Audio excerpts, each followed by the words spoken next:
What's up, guys? Welcome to SpawnCast Saturday night, and got a couple people here. Now, Philip and Max won't be joining tonight. They had some stuff they had to attend to, but we have Evan, of course. We have Joey, and then we also have Jesse from Game Over Jesse joining at some point, probably in the next couple minutes. But let's start with Evan. Evan, how are things going for you, man, this whole past week?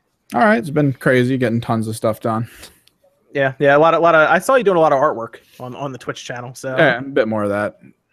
Yeah, that's good. That's good, man. Do you play anything good this past week? Nothing really. I'm still holding off, kind of waiting for some things to drop. I was looking into a couple brawler beat 'em up games that just came out recently, but didn't pick any of them up yet. What was that one you were telling me about? The one you were looking at that looked pretty cool. Oh, geez. Hang on. Yeah, you were kind of pointing it out to me, and I was like, "Oh, that looks pretty cool," because it's like a throwback to different beat 'em up games from like the 16-bit era.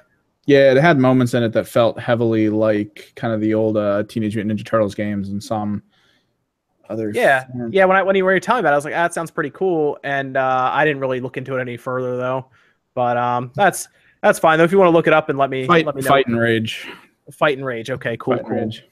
Yeah, I was still gonna look at that one, but let me move over to Joe. How are things going this past week, man? I know you had a bit of an adventure the past couple weeks. Oh yeah, I did. I went to Bethesda, played some Doom. I'm going to talk about that in a bit. But lately, I've been playing my Switch a little bit. Got review codes for. I got a review code for Steamroll Dig 2. I've been playing the hell out of that game. Actually, I bought it.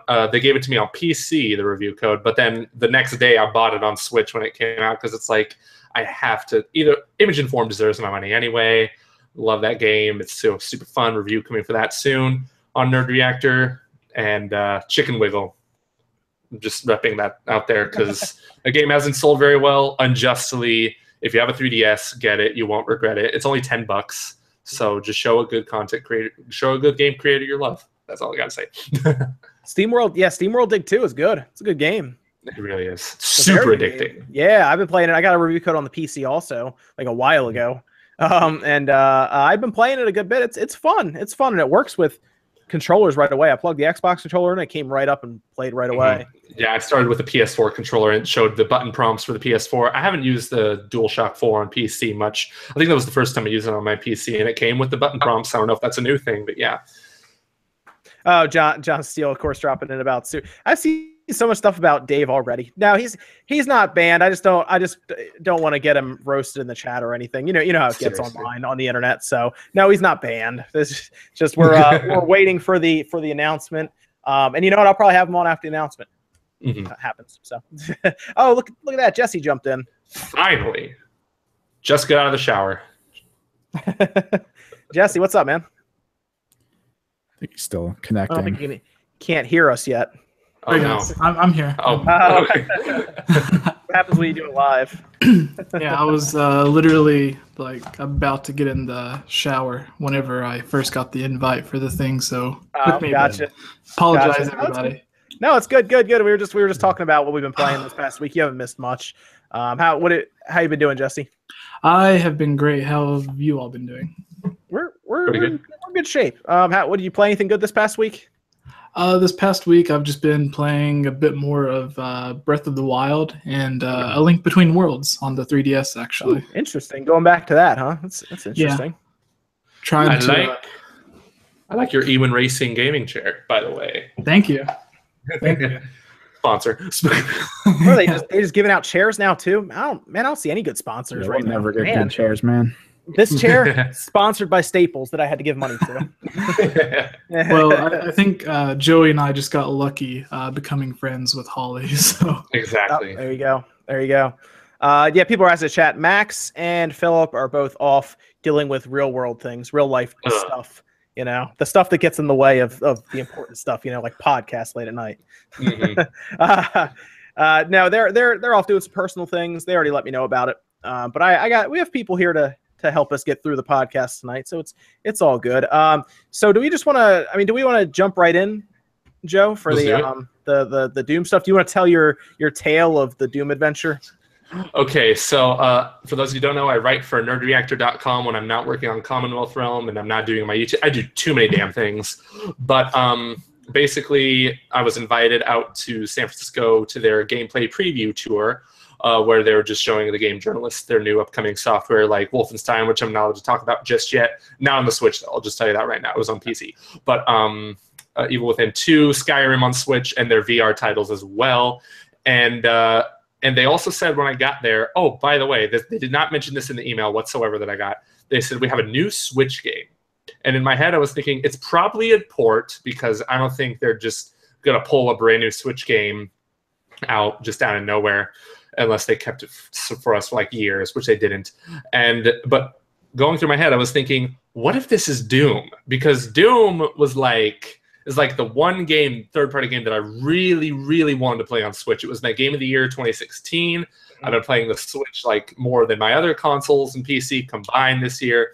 And lo and behold, I walk in. I have to walk past the Switch section to go play Wolfenstein on the PC in the other room, and then I notice a little piece of paper saying, "Here's how to play Doom on the Switch." And I was just like, "Oh my god, this is real!" Did it ever cross your mind that it could have been like Fallout or something like that? It could have been that it could have been. I don't think Fallout, because I think they still want to push Skyrim more than anything. Because what about like Evil Within 2 possibly being? I saw Prey more than anything, because Prey came out, and it's. I don't see a lot of people talking about it. I just restarted replaying it earlier, and it's a really good game. I think the early conversation for it was interesting early, but then it got repetitive for most. So, and they recently revamped the entire multiplayer.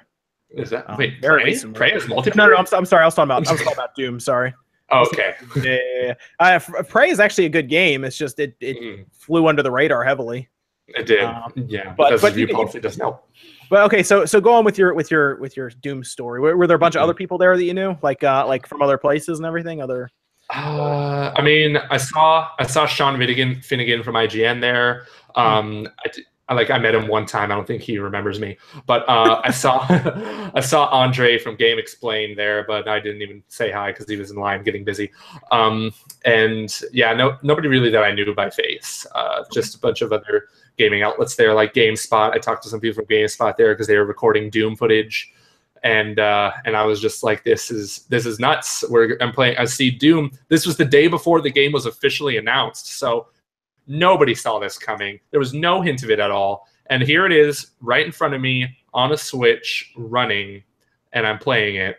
And of course, the first thing that pops into my head is, okay, it's 30 frames per second, but I immediately get over that because it's Doom on a handheld, like Doom 2016 on a handheld. I was gonna say, was it distracting with the frame rate being halved, or was it something you saw and then you kind of got over with?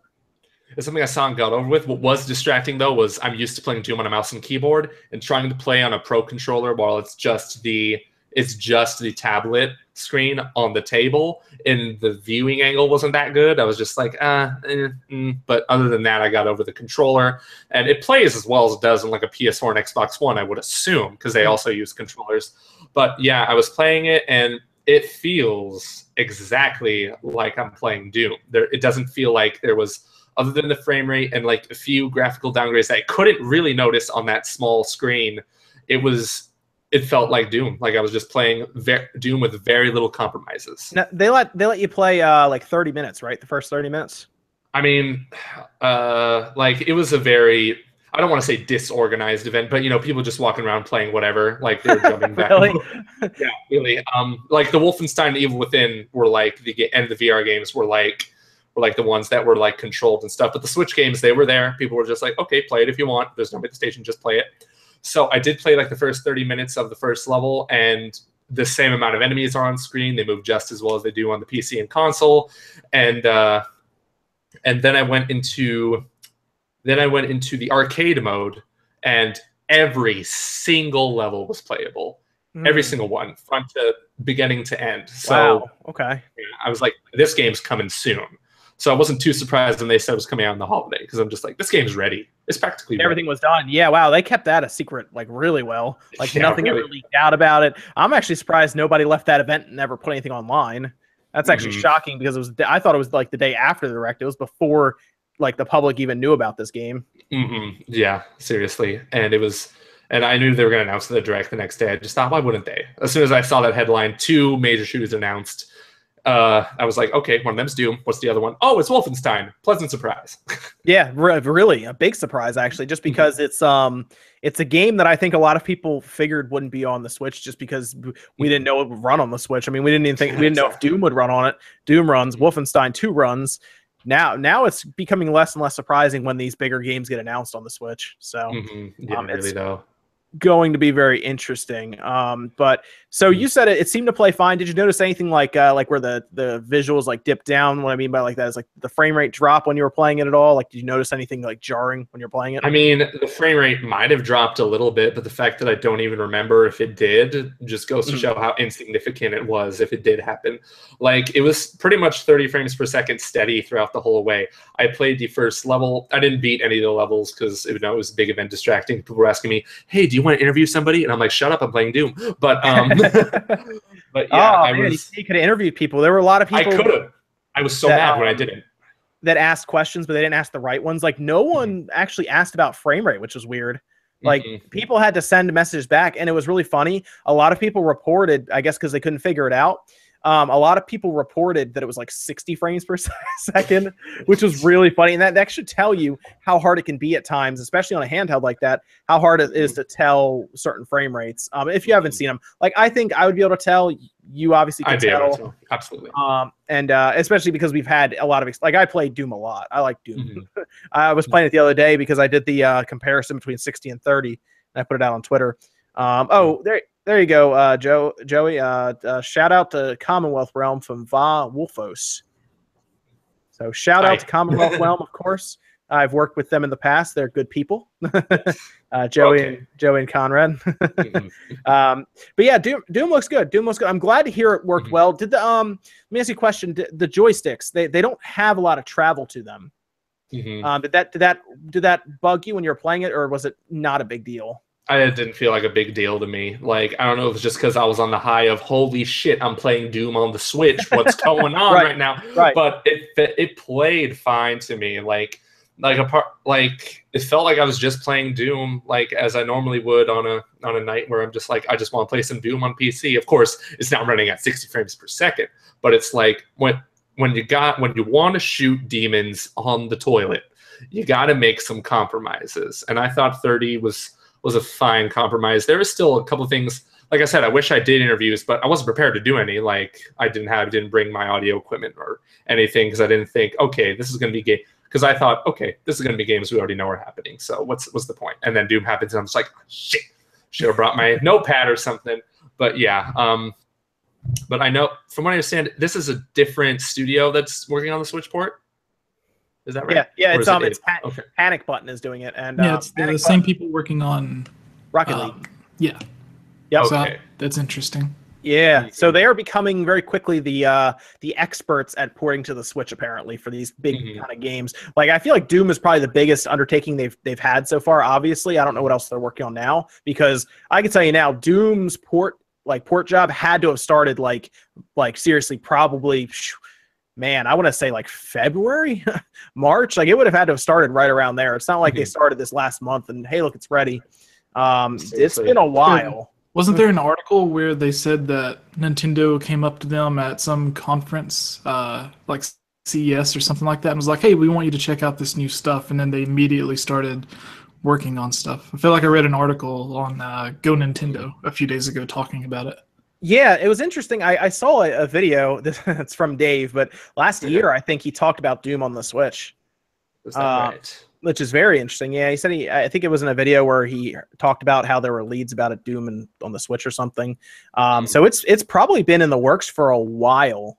Yeah, I would imagine it takes over about a year to port this game. Yeah, and Wolfenstein 2 not coming out 2018 tells you how long it takes to port these things. So exactly, it's gonna be a bit. And what's interesting about Wolfenstein 2, and I noticed this, it's coming out soonish, right? I think it comes out spring, same day as wait. Like the one we know about, same day as Mario Odyssey, right? Yeah, exactly. I thouh you meant the Switch version is coming out early 2018, but no, yeah, this Wolfenstein is coming out on the 27th October. Same day. What's going to be interesting, though, is Wolfenstein 2 going to stand out from the crowd, especially with Mario Odyssey? Because you know that day is going to be absolute insanity for Mario Odyssey.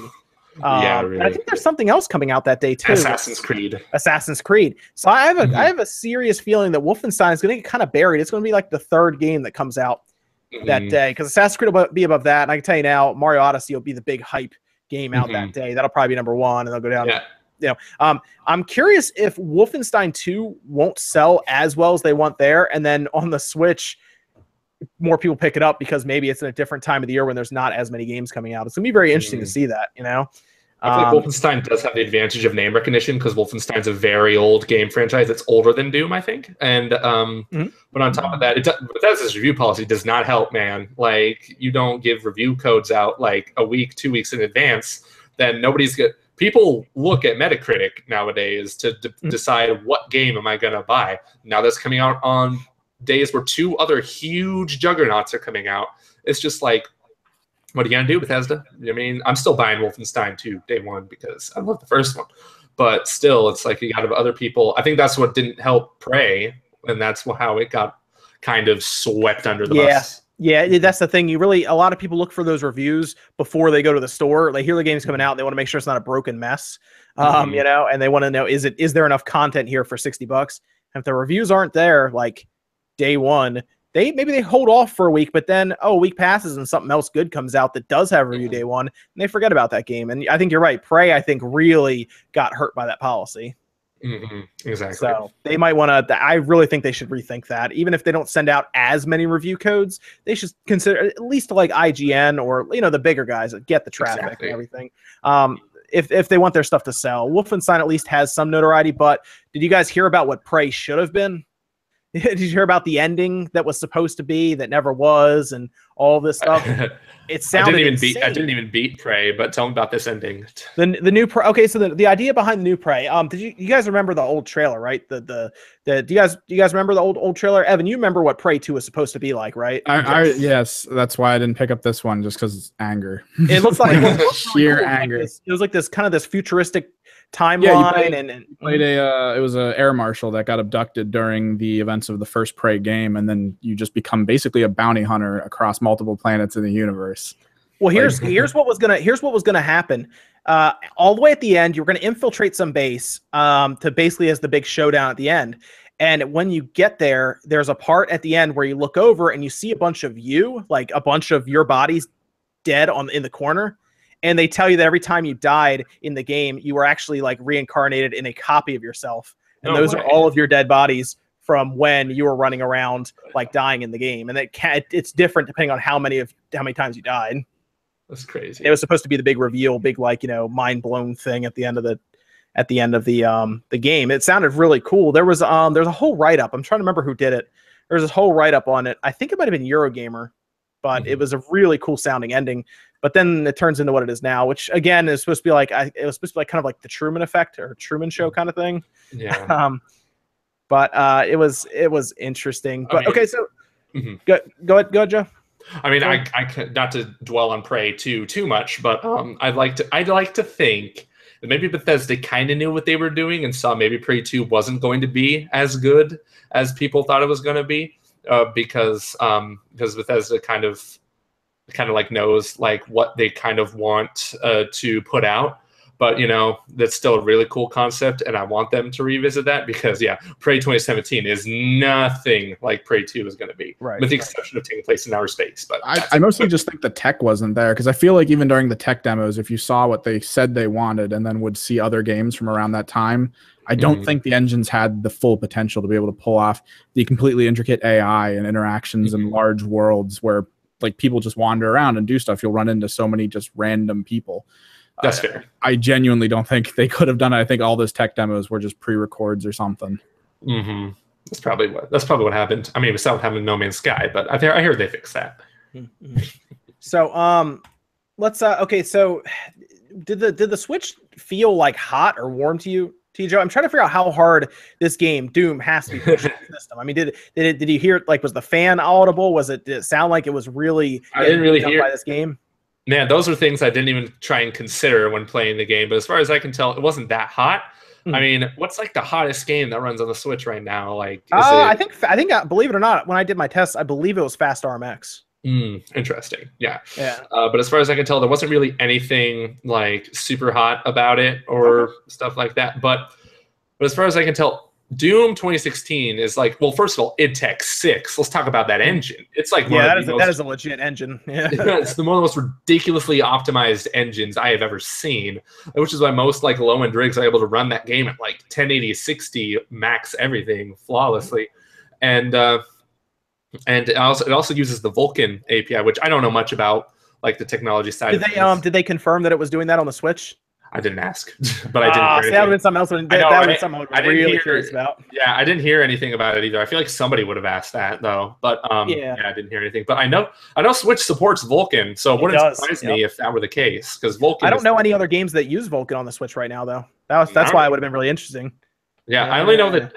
I don't know any other games in general that use Vulkan except Doom. What other games use Vulkan? Oh gosh, there's what's the other one called? It's on PC, obviously. Shoot. Wolfenstein 2. Wolfenstein 2 also runs on the same engine. So when I saw Doom running on Switch, I was thinking Wolfenstein 2 could run. Talos Principle uses Vulkan. Dota 2. That's what it was. Dota 2. Roblox. Yep. I remember Dota 2. That was the big one I remember. More engines need to start using Vulkan. I swear, like seriously. yeah. It's definitely really good for AMD cards. That's where it's really good. I have an AMD card, so yeah. There you go. Good enough. Yeah. But it's pretty interesting. Yeah, that would have been something I would have been really curious about if it was running something like Vulkan or if it was using a different API under the Switch. Because it has a couple it can use. That's good to hear though. It sounds overall like you didn't ask about. I mean, I guess they can't even tell you what battery life is or anything. Nah, I mean, I figured that's probably didn't really do an interview. I figured there was some stuff they couldn't tell me, but I didn't cross my mind that wait, they're telling me Doom is coming to the Switch when that information hasn't been leaked to the public yet. I'm such an idiot. That's awesome. And then nothing docked, right? It was all nothing docked. I really wanted to see it docked to see like what this version was probably missing, but you could see like screenshots of the game they gave us in the press kit. It's not like when Call of Duty would release on the Wii and you could just clearly tell this looks like a freaking Nintendo 64 game compared to like the PS3 and 360 versions of the game. No, this is a quality port coming to a Nintendo platform, a platform that like is not nearly as powerful as like the Xbox One or anything. I don't know about nearly. I mean, I don't know like exactly the power gap between the Switch and the Xbox One, but like it's clearly good enough. It's able to run this game at like a tolerable setting, and most casual gamers, they're fine with 30 frames per second. I'm fine with 30 frames per second unless I'm playing on my PC. And it's like knowing that this is a port of Doom that you can play on the bus. Yeah, that is like I'm buying this game on Switch as well. Yep, that's a trade-off you have to make for that. But you're right. The thing that we have online, obviously, there's the conception that 60 frames is better than 30, and that is not even really conception. That's true. But of course, like you said, Joey, most mainstream people don't even know what I just said. You know, like you're gonna talk to people like I said, Evan knows exactly what I'm talking about here. The people that would come to the store, buy games from us, we would explain those things to them, and they wouldn't care. They would just ask, you know, can I shoot people in this game? And that's all there was to it.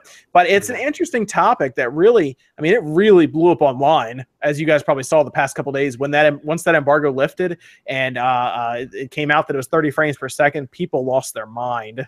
And I'm just like, you're playing Doom on the go, man. Like, get over it. yeah, that's kind of what you have to go into with that. Like, let's be honest. If you want Doom like at 60 frames per second, like you probably own if frame rate matters that much to you, you probably own a PC already. Like this version of Doom is not marketed towards like the most freaking hardcore gamers. This is marketed towards the people who are looking to play shooters on the Switch or just anything on the Switch. And Bethesda is smart. Somebody pointed this out to me that Bethesda is smart to jump in on the Switch with Wolfenstein and Doom because the shooter market on the Switch is like not even there. Right. Yeah. Yeah. It's about making money. Exactly. Believe it or not, everyone's trying to make money out here. Yeah. People might, like I said, you know, the hardcore PC enthusiasts, it's definitely not the Xbox enthusiasts. I can tell you that now because the Xbox version doesn't run at 60 frames per second. It doesn't? Half the time. It does. Okay. but it dips a lot. I noticed this because I got it on the Xbox originally when it came out, because it was actually sent over to me a while. I remember this. It was sent to me. This was a while ago. And I remember I was playing it and it was not running as well as I thought it was going to. Like there were dips. There were like resolution drops. I can't tell that as easily though, obviously when there's dynamic resolution happening, but the frame rate would drop, and then Digital Foundry did their stuff. And it turned out that I wasn't wrong. The Xbox One version was dropping into the 40s when there was a lot of action happening. So the PS4 version did better, but it's definitely not. All right, so you're gonna get the best experience with the PC. If you want Doom 60 frames, buy it on a PC. Exactly. That's what I'll tell you now. It's interesting, really. But yeah, and Wolfenstein 2 is coming. I'm excited for that. We don't know anything about it, but I imagine it's also going to run at 30. But that's that's what I would say too. Yeah, that's also a very good. That's like a game that is like arguably the more mature out of like Doom and stuff, because it's like the themes and like there's so much adult stuff happening. Nazis are everywhere, and it's like they got some really mature humor in it. It's in the audience that the Switch, I don't even know what I'm saying right now, but it's definitely like filling out that mature void that the Switch does not have right now, right this second. Same with L.A. Noire. But yeah, that's another story. L.A. Noire is interesting because that's an extremely adult game. I don't think people realize that is more adult most times than Grand Theft Auto 5. Exactly. Like you're literally examining dead, naked women's bodies, and they show you everything. Yeah, it's a very interesting game. It's a cool game, but it's more interesting that's coming to VR, to be honest, I think, than the Switch. I think it works really well in VR. But so, I mean, Evan, what are your thoughts here on the 60 versus 30 debate with portability and all this stuff happening right now? I mean, if you're aiming for portability, there's going to be sacrifices made. The only thing I'm really interested in is at this point in time, with how games are and how like their efficiencies kind of work out in these systems, that sort of makes Doom kind of like the high end for the Switch in this moment in terms of visual fidelity. So, I mean, at what you're saying, it looked like when you played it, that's great, because we should be able to see more games with whole different like genres, fighting and otherwise, that have a similar visual fidelity and still be able to. You talking Dragon Ball Fighters over there? Yeah, but if you consider Dragon Ball Fighters isn't actually as visually demanding, that's true. It's not. It would easily be able to hit the Switch even at higher frame rates, if not 60 something in between. So probably 720, 60. I could see. Yeah, really hopeful they pull that off. But it's kind of cool because in most consoles' lifetimes, it's usually near the end when we start seeing the games that utilize its full potential, and we're starting to see maybe like a mid to, if not like almost full potential out of a really powerful game, but still be able to like achieve that power on a system that you could look at and go, but that's less powerful than others. How is it doing it? And it's doing well. If you watch, it's really funny. If you watch, I did a whole video on the Tegra line and the history, but if you watch the Digital Foundry video, you can tell how amazed he is that this mobile processor is running Doom. Like, he is really taken aback. And if you're really into technology like I am and others, you probably understand why he was like that, because that's literally a processor that exists in tablets today. And it's very, very crazy to think about that. I mean, that's a game that was pushing the PS4 and the Xbox One hard, and now here it is showing up on something that is in tablets. And believe it or not, that processor, the X1, is from 2015. So it's not even a new processor. The X2 is out. The next one with Xavier with Volta is coming out, and those, I think Xavier with Volta might be closer. It'll be between the Xbox One and the PS4 more than likely in terms of power, and that's due out next year more than likely. So we're getting to that point where the Switch's next jump, when it, I don't think we're gonna get an upgrade for the Switch, to be honest, for like 5 years from now. I think it's gonna be a while. Makes sense. And that jump will be pretty large, and the other systems will be pretty much spinning their wheels with 4K, fighting that off. Whereas we'll get almost probably close enough to a PS4 experience at 1080p on the go with that, which would be ridiculous, right? It would be absolutely ridiculous. I can't wait. But between now and then, man, we're gonna have a hell of a good generation with the Switch. I hope. I think the Switch will do well. I do. I think it'll get. There's been a lot of concern about the third-party support going forward, after 2018, maybe even, because then more than likely the PS5, and I don't even know what you call the next Xbox. What do you even call it? It's either Xbox 2 or Xbox Z. I hope they don't say it. I hope it's not Xbox Z. I wonder if they're just gonna start making Xbox One X exclusives, because that system is super powerful to give them that credit. It is really powerful. It's probably more powerful than my PC right now. But well, here's the problem. Here's the problem with that. The Xbox One X is more powerful than a lot of people's computers, absolutely. But here's the issue with doing that. By the time they even consider that, the PS5 will be announced. Like, and then as soon as the PS5 is announced, it's the Xbox One X is yesterday's news. You know. Jeez, these companies really screwed over console generations. Let me tell you.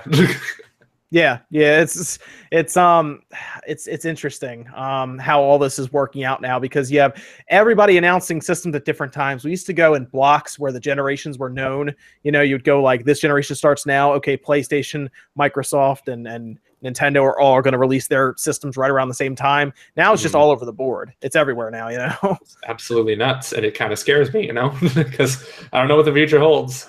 Yeah, it's interesting how this is all happening, but the whole thing with the Xbox One X and the PlayStation is one of the most confusing situations I've ever seen. It really is. I mean, Jesse, do you have the PS4? Do you have an Xbox One also? Yeah, I have the One S. I actually have the One X pre-ordered, and I have a PS4 Pro. Nice. Yeah, the PS4 Pro. My X. Did you get the Scorpio Edition pre-ordered? Yes. Same here. Yes, I got the Scorpio Edition pre-ordered. I'm ready to go get it. Got to open it up. I did the same thing. I have an S, and then I have the Scorpio Edition coming. But do you have a 4K TV also? I do. I bought it maybe sometime around last holiday season when they were on sale. Okay. Okay. I've been able to play a few games in 4K, the ones that the PS4 Pro allows, and then I have a laptop that I bought a few months ago that's capable of playing some games in 4K. Not on high settings, but it has a 1060 in it, so it's decent. Yes. Well, I mean, what's your take on that with the 4K and everything? Do you think it's worth it to be spending that kind of money on it, or?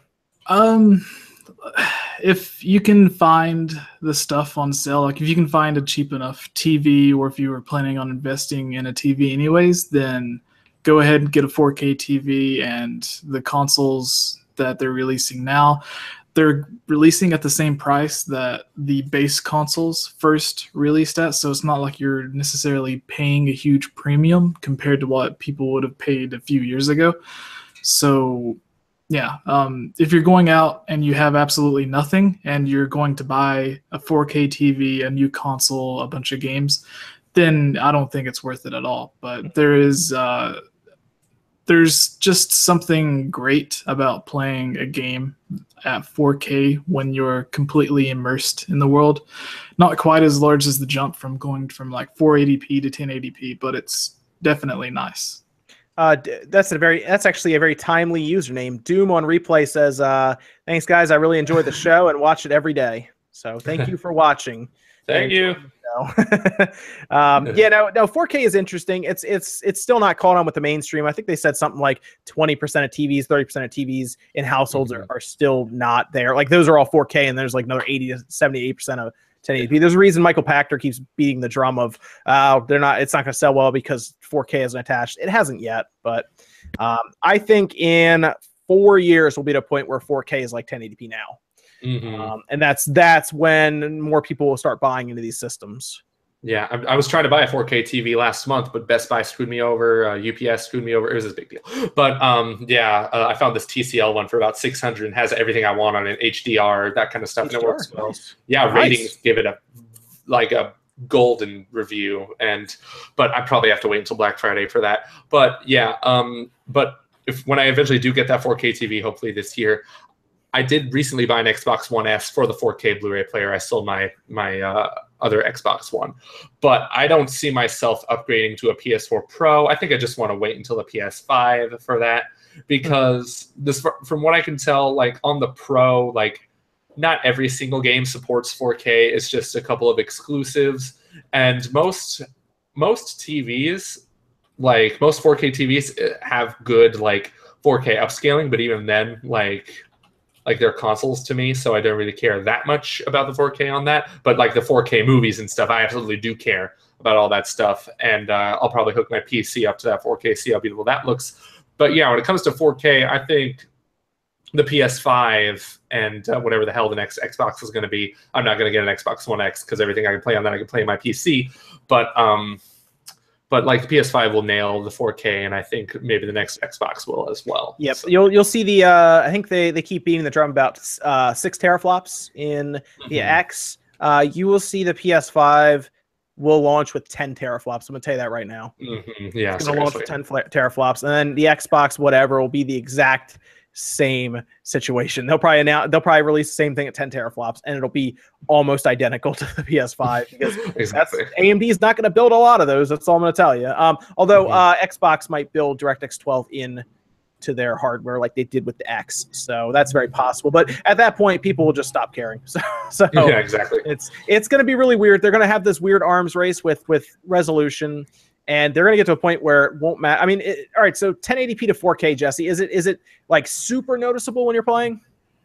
The best that I've noticed it was actually running the Dolphin emulator and playing Wind Waker in 4K. Yeah. I was recording some gameplay for a video, and I was just like, it blew me away. Even though it was like the older GameCube textures and everything, it wasn't as good as the Wii version. You got to load up Simu on that thing, man. Yeah, but you own Zelda. You can do it. Go for it. Yeah, it looked absolutely amazing. Like I remember getting like right next to the TV just to see if I could see any of the jagged edges from like the super tiny pixels, and I couldn't. It looked great. Destiny 2, I played it on the PS4. It doesn't use. It's not native 4K. It uses some. Yeah. It looks really nice though. You can definitely tell a difference between playing it on the 4K TV and then whenever I just played on my 1080p monitor. So there is a difference even though it's not quite 4K, but if you're playing from across the room, I don't think it's something that's going to be that noticeable. You'd have to be on like face-to-face with like a 32-inch TV or bigger, which... Or you probably have to continue to blow up the screen, right? You got to make it larger and larger and larger till you're like movie theater size or something to really see like 4K projection might be the best possibility. That's a good point. Yeah. But then we're going to get into this situation where 8K is next. But I mean, is 8K even really needed at that point? Do we really need to go to 8K? It's the human eye. Like, come on, guys. Can we stop with before games get to 8K? I want to see how great like movies come out where every single movie that releases is just shot in 8K. Yeah, you can already buy Volume 2. Yeah, YouTubers. There are some YouTubers now that are buying 8K cameras and using them. I think Linus, good old Linus Tech Tips. Yeah, he does it. Marquise Brownlee does it. I thought I saw on Twitter anyway. I thought I saw Rich from Review Tech post a picture of his red camera. I think I saw you favorite or retweet that. It was the red. Yeah. It's. I mean, you don't see a lot of red cameras, so I usually favorite those. Exactly. What's Rich going to use? Does it just put gameplay footage? I don't know. But when I see stuff like that, I go, "Yeah, that's really cool. I'll like that," because you don't see those cameras. If you remember Linus's video and you go through it, it was like what 60,000. It didn't come with a battery. You had to buy the battery separately or something. Yeah, it's like. I think it was like $50,000 in just accessories to mount everything. Like seriously, $1,000 for an L bracket just so you can actually mount something else on it when it's just like $1,000 piece of metal. John Steele says 8K will also encompass other standards. He's not wrong about that. We'll get to the point where 8K will become the standard. How long? I don't know. It'll be a while. We just need to stop at 4K. Like Dell already has that 8K monitor, so good the lord, potential's there. Yeah, I mean, I assume the input lag is kind of low or high on it. I mean, because input lag on 4K monitors is high. Like that's why I haven't even looked into one of those. I think I'd rather get a 4K monitor for a computer rather than get a 4K TV right now. Because I could always hook up my PlayStation to that, and it's going to look super crisp. But it's the input lag's bad right now. 1440p is what you want to get for a computer monitor. Chad asked the big question of the night is can you see Mario's nose hairs in 8K? You probably can. Somebody did do an emulator. I think it was in Dolphin, where they did Mario Kart in 8K. Oh, good lord. And they were like, sorry, they had to downsample it to 4K for YouTube. But they let you download it. It was like this massive file. It was so large, and it was like a minute of footage, and it was like I think it was like 2 gigabytes or something. It's a minute of footage. But somehow that's less than I expected, but But the resolution war is very odd, I will say that. But it's very odd. It's people want these things without actually knowing what they are. That's why they invented 4K. Because it's marketable, it's not. Exactly. They didn't call 1920 by 10, or they didn't call 1080p 2K. They called it 1080p. So exactly. But yeah, 1440p is awesome if you get that on your computer. 60 frames, it's good stuff. I might do that. Yeah, it's worth it. They're like $300 for a decent monitor that has everything you want at 1440p and 120 hertz. I think is what you want, or sometimes people get 140 hertz. I think you can also get 120 hertz. But yeah, it's like 144 hertz or 140 hertz. Yeah, that's like the standard for like the high end gaming stuff. If you have a way of playing 4K at 120 hertz, then that's a bit too much for me. You have like a $10,000 PC there. Just wipes over. The girl crawls out of the well and just climbs out of your screen and kills you. You're just like, Oh man, that's great. Man. So we did also get some. All right, so there's some interesting other stuff that was going on with the. Let's get the resolution race for a minute. Let's go back to the Switch for a few minutes here. Did you guys any of you guys play NBA 2K18 at all? Anybody? No. Did anybody play it? No, that's fine. No, the game. I mean, we just mostly negative reviews on Steam. This is really funny. Yeah, mostly negative. We'll talk about that in a second too. Did you see how big the save file is on the Switch? 5 gigabytes. 5 gigabytes. The size of Mario Odyssey's install. Yes. Mario Odyssey is 5.7 gigabytes. Ridiculous. And here's NBA with 5 gigabytes. Yeah, and it has to be, the save file has to be on your Switch, not on a micro SD. Yep. Which is insane. Yeah, which is absolutely insane, because obviously you have another profile. Like, let's say Jesse, you have somebody else who wants to play your Switch. You give them the Switch and they start up NBA 2K, and all of a sudden your Switch is 10 gigabytes less because you and them have a save file, which is absolutely ridiculous. Yeah, exactly. Yeah, I feel like I'm working with the PS2 days with the memory card and these sports games now. I remember it was I believe it was on the Nintendo 64. I had NBA Jam, which was obviously another basketball game, and it was one of the generic memory cards that you'd put in the back of the controller, and the game took up the entire amount of data that was on it. I don't remember memory card, what amount it was, but it took up the entire memory card, when other games, which there wasn't very many games that I played that actually used memory cards, because Zelda, Mario, a lot of them saved on the actual cartridge. So when you got a game and that one game took up the entire memory card, I was like, oh my god, what? Yeah, I remember needing it for Tony Hawk, I think was the game I played a lot that needed a memory card on the N64. But it was very common. You play Madden on a PS1. So I think I played a good bit of that. That was a while ago. But you would have a memory card, and you would write on the little piece of paper or the sticker thing on the memory card. You just write Madden on it, and that was it. Because that's all the memory card was for. It was not saving anything else. Good lord, how they not learn? It was ridiculous. Yeah, so it comes down to the memory situation with Nintendo right now, and that's what a lot of people are pointing to. There's a lot of people who are talking about their concern about the Switch going into next year.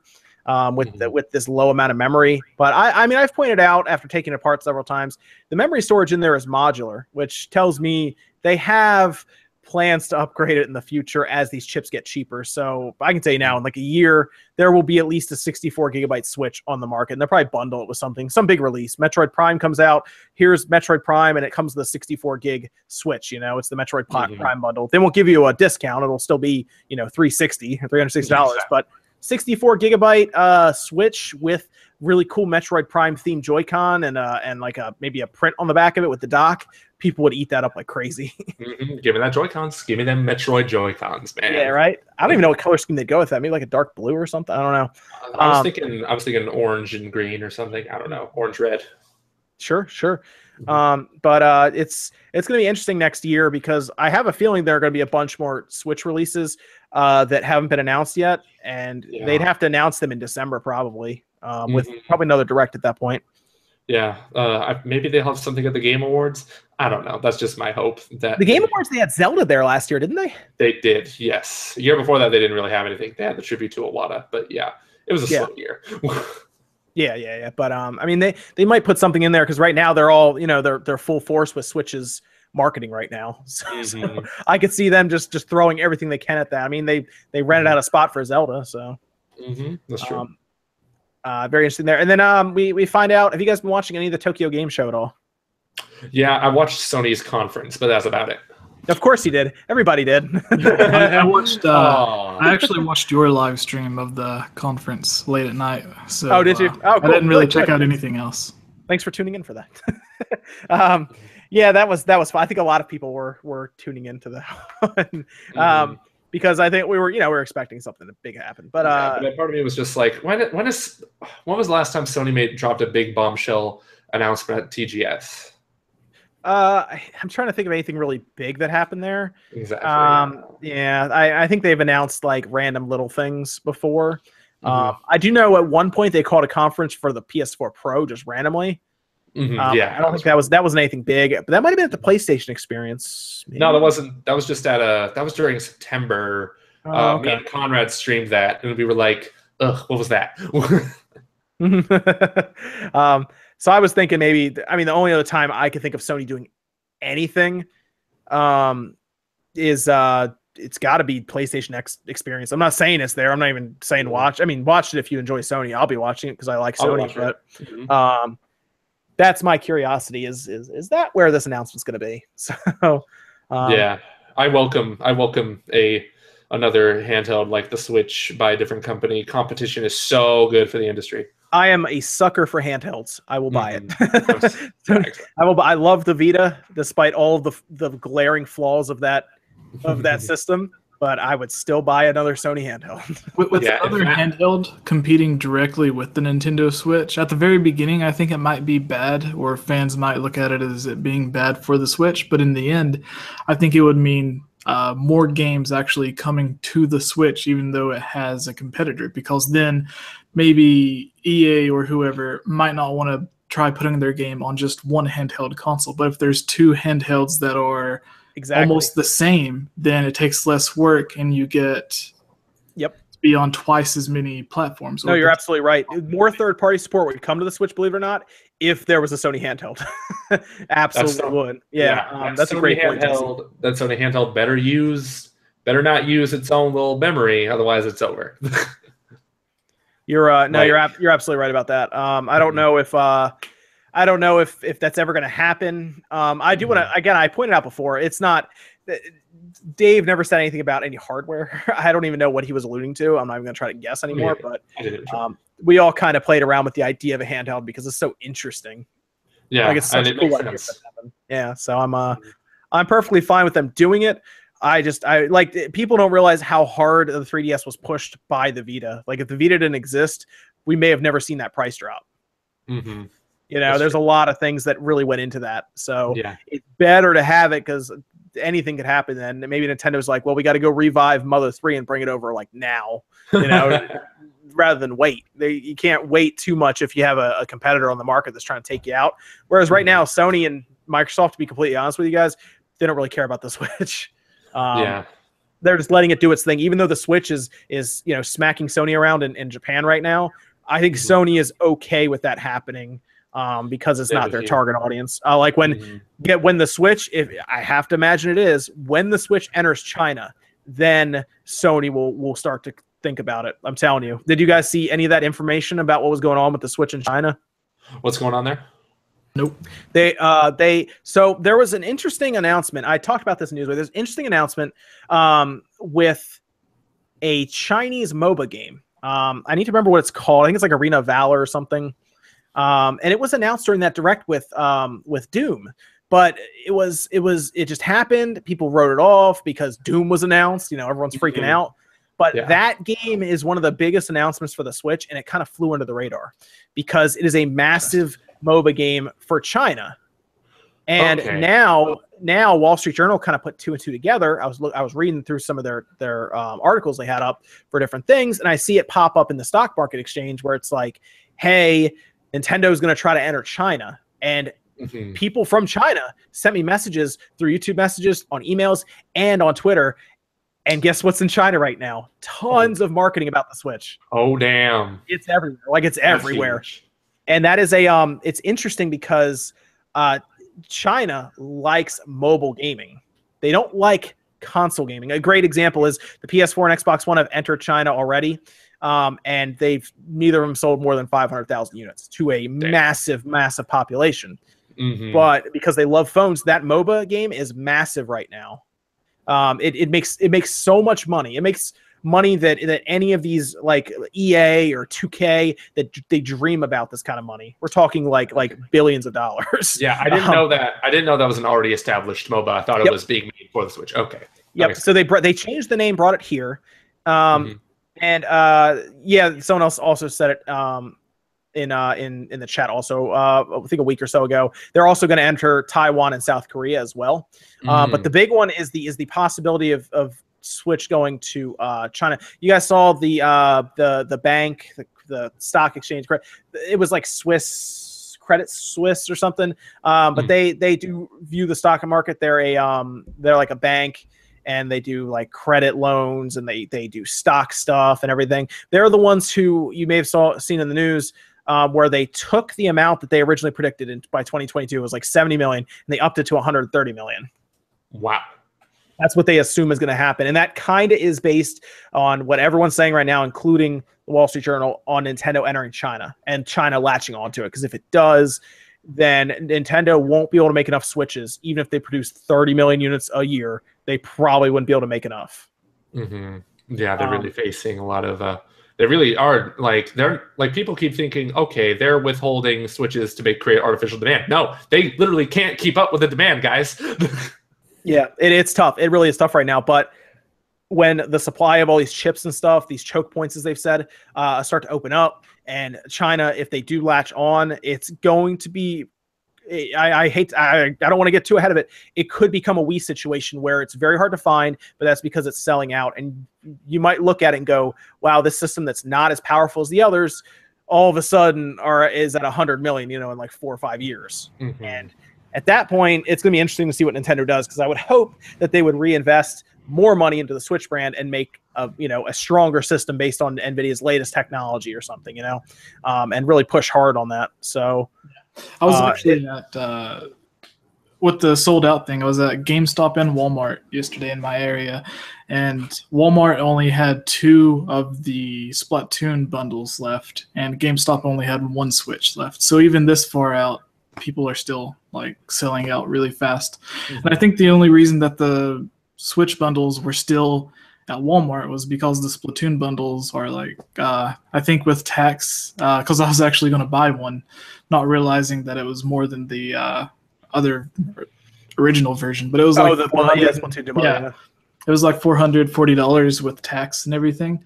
So I think that's the only reason that it wasn't sold out yet. Because if it was just 330 however much without the game, then I think someone would have snapped it up.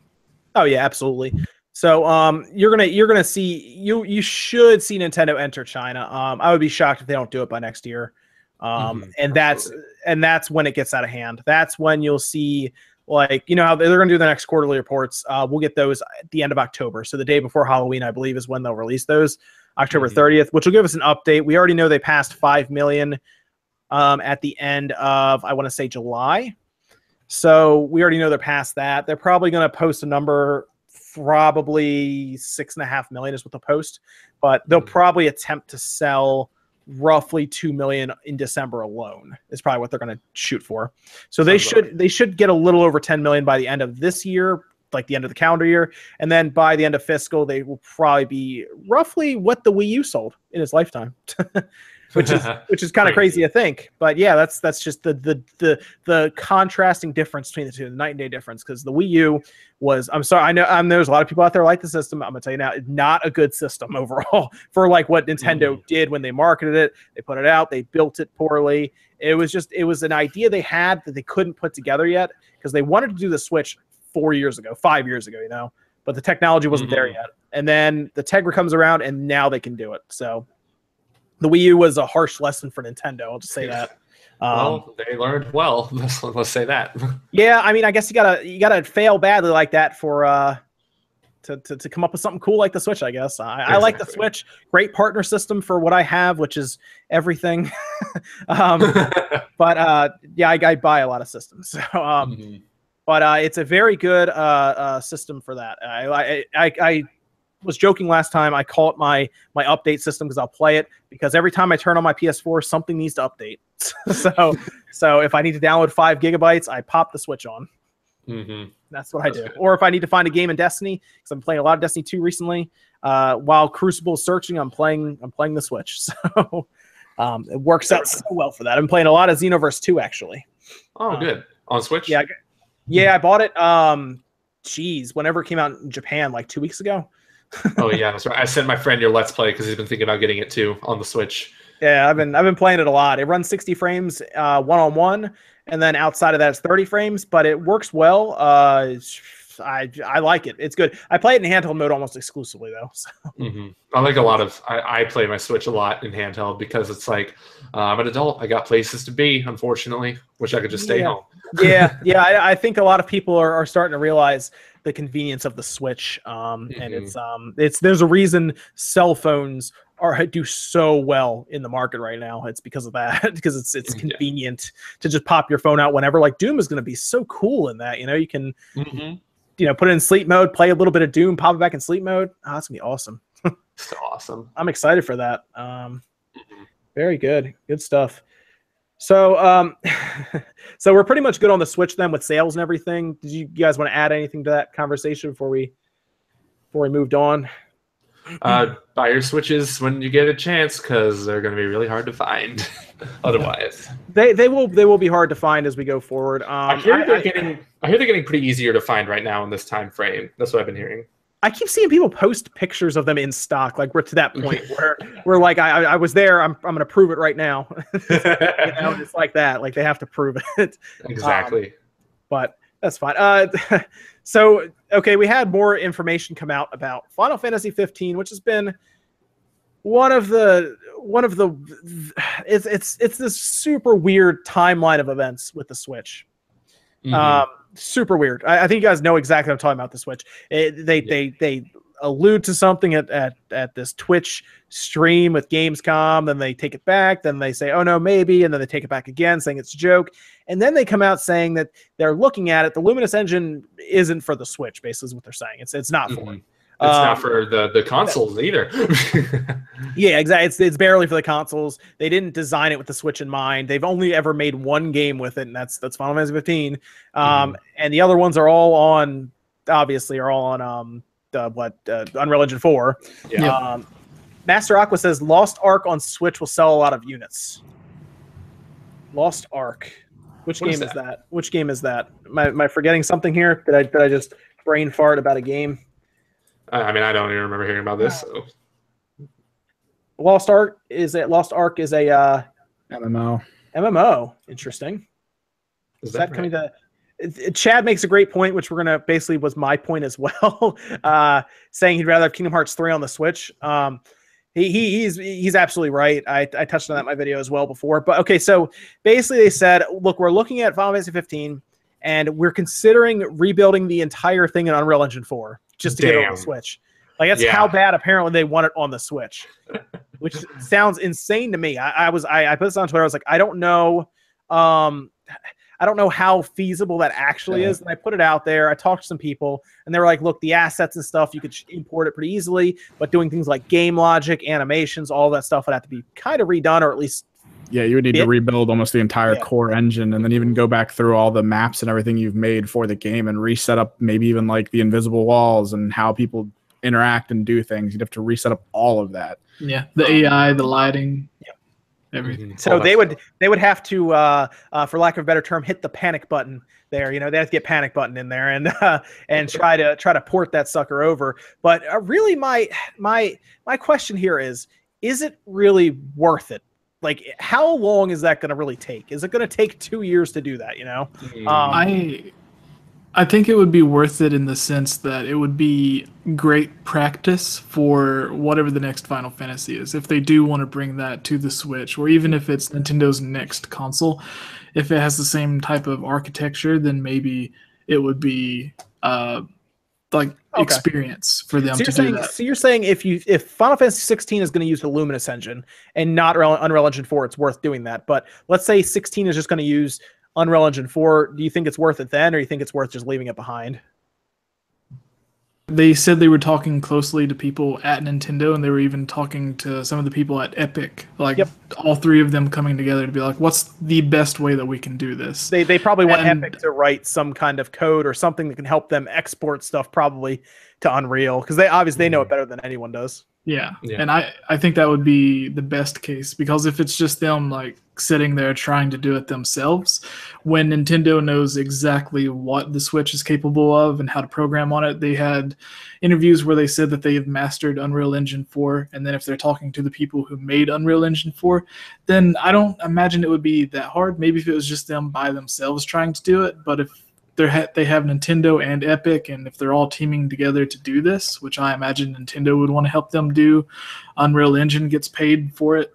So if all three of them are in it and all three teams are working together, then maybe it would be worth it in the end, especially if it's experience for them, if they want to bring another game, or if they want to create a game with Unreal Engine, bring Final Fantasy 7 Remake over to the Switch or something. Maybe it would be practice for that. I'm not really sure. So the situation with it seems more dire than I think they're letting on. It seems odd that they would go to Epic when they have so many people internal right now working with Unreal Engine 4. You figure they could figure it out internally, but if they are talking to Epic now, it tells me that there's some kind of roadblock or something is really holding them up with the compatibility between Luminous and Unreal Engine 4. So much so that the teams on Final Fantasy 7 Remake and the teams on Kingdom Hearts can't help them out a little bit with just okay, this is how Unreal Engine 4 works and everything. It seems interesting that they're going to Epic, probably for something custom, something that doesn't exist right now. More than likely a way to get Luminous into Unreal Engine without having to break the bank and the time, because how many people do you think it would take to port that game over in a timely fashion?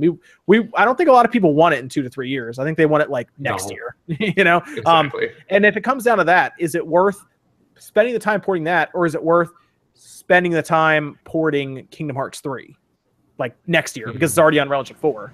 And Final Fantasy 15 is interesting because I feel like that's Square Enix's version of Skyrim, where they're just going to keep pumping that crap out until it's pretty much dead. But they spent so much money on it. Yeah, exactly. It's okay, guys, Assassin's Creed DLC, please come back. It's from what I played of it, it's a pretty good game. I haven't beaten the game yet, so I heard the ending's kind of disappointing. I don't know, but if it takes too damn long to port to the Switch, just let it go. You tried, just people are happy with it as it is, but I know you made a lot of money. You're trying to break even, but stuff like that. Kingdom Hearts 3, on the other hand, it's and Final Fantasy 7 Remake, they're still into development of that game. I don't know how far into development, but it would make sense to bring those games over to the Switch, I feel, because they already started working with Unreal, started development working on Unreal Engine 4 with the remake. I think I actually heard they switched for Kingdom Hearts 2. They switched over to Unreal later on. That's what I heard. I don't know much about the technology. No, you're right. They were the idea was the Luminous engine was going to be their big cornerstone engine. They were having a hard time getting it to run on every single game, and rather than spread themselves super thin, they decided to focus on Final Fantasy 15, take Kingdom Hearts 3, which has been in development for who knows how long now. It's been a while, but move that over to Unreal Engine 4, something that's known, something that's easy to hire for. And they did the same thing with Final Fantasy 7 Remake because they need that game to come out in the PS4's lifespan. It's supposed to be episodic, which means if they from the time they release the first episode, which can't be too far off, right? Since it needs to be in the PS4's lifespan. We're expecting a PS5 in 2020. They need to get how many episodes do you think it's going to be? 4 or 5? I don't know. Unless you space those things out every other month, you need it to all fall in the PS4's lifespan, and that's something that they might be a little concerned about right now if they don't get it done. So you can't use Luminous.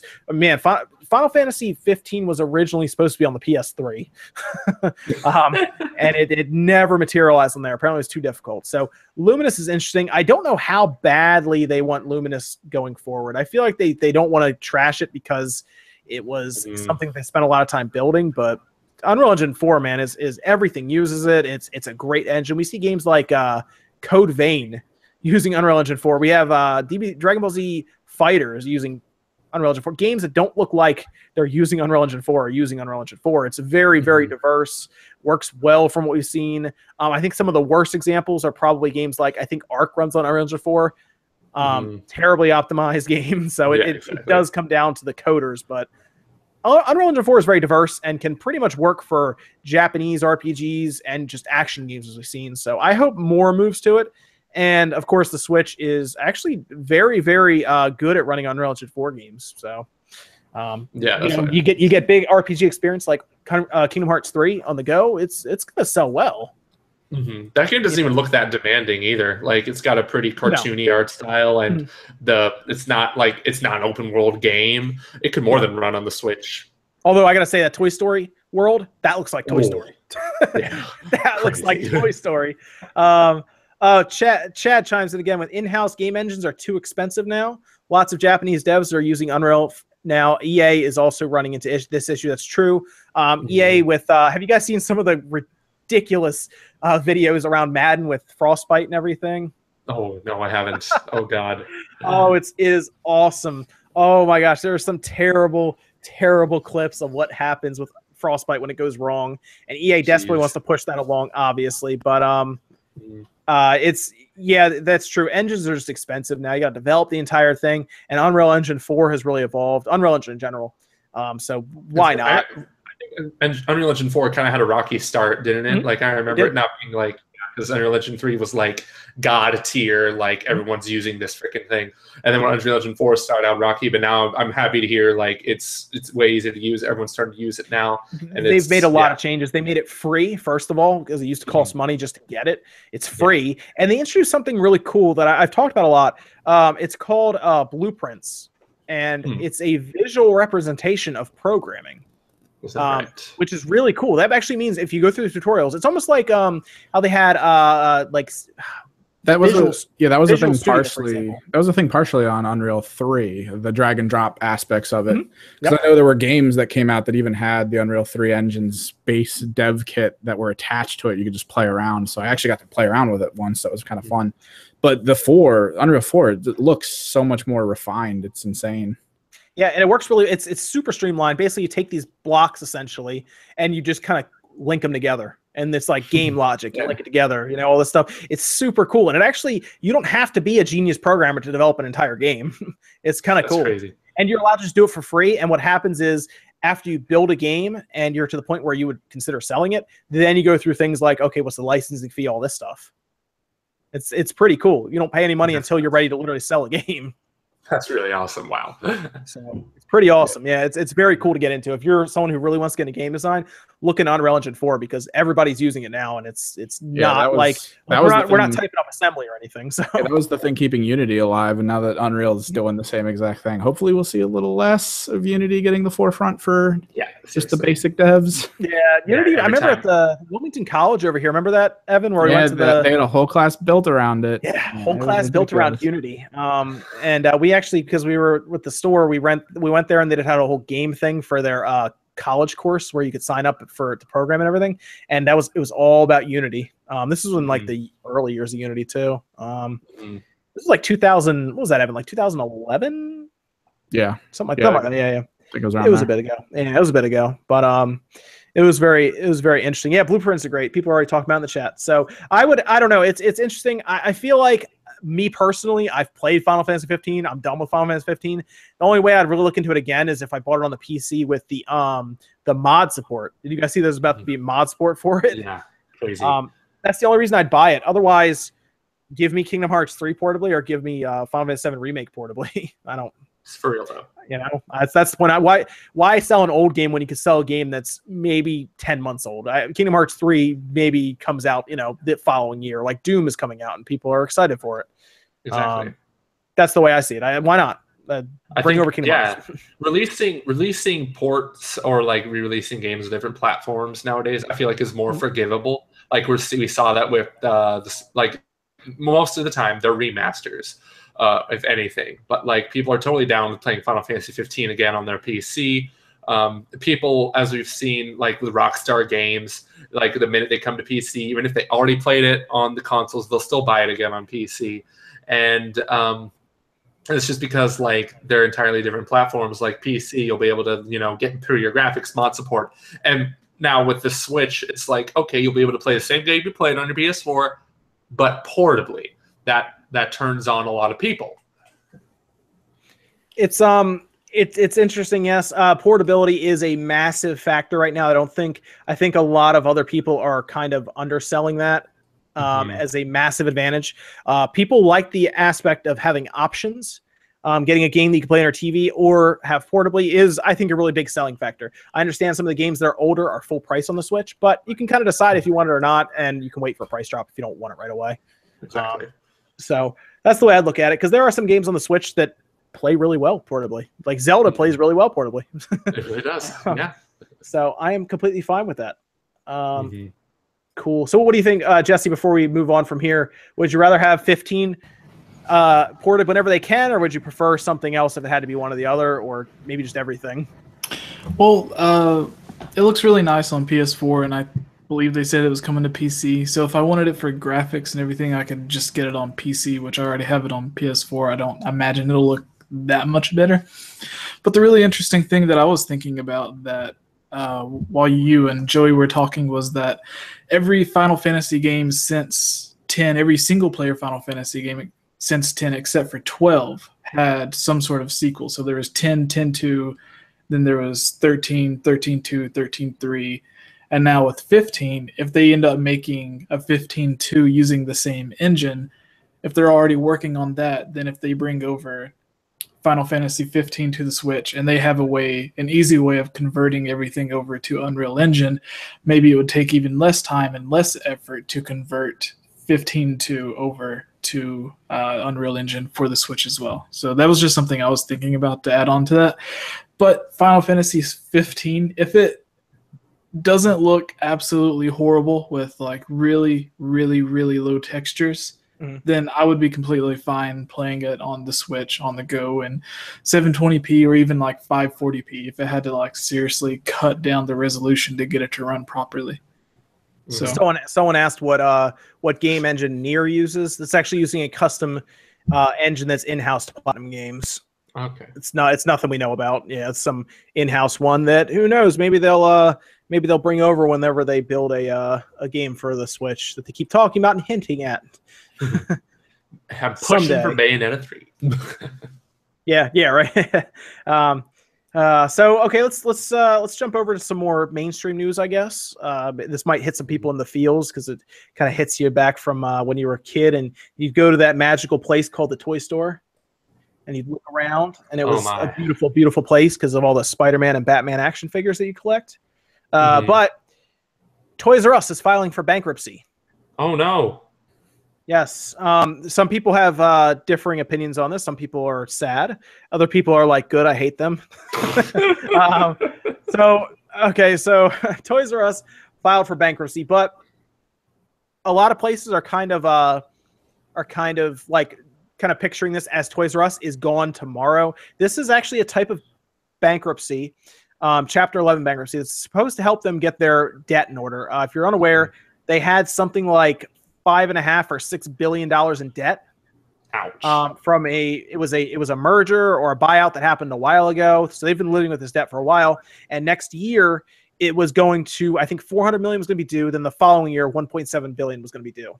So they had to do something. And the idea with this is to let them get everything in order. It lets them do things like push back times they have to pay. They could even work out like deals with different companies that they owe money to. They can set up all kinds of stuff to try to get this figured out. But basically, it will let them push having to pay this stuff off down the line a little bit because they'll go through a bankruptcy process and try to really condense their stuff.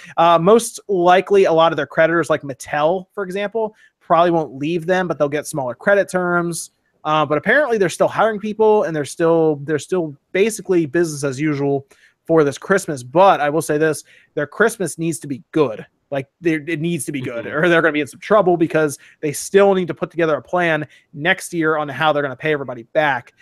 But let's say Toys R Us does die. Is that really going to be a massive blow to brick and mortar stores? And is that really just another nail in the coffin for actually going out, buying something? Or, you know what, you just have to order on Amazon because there's nowhere else to go.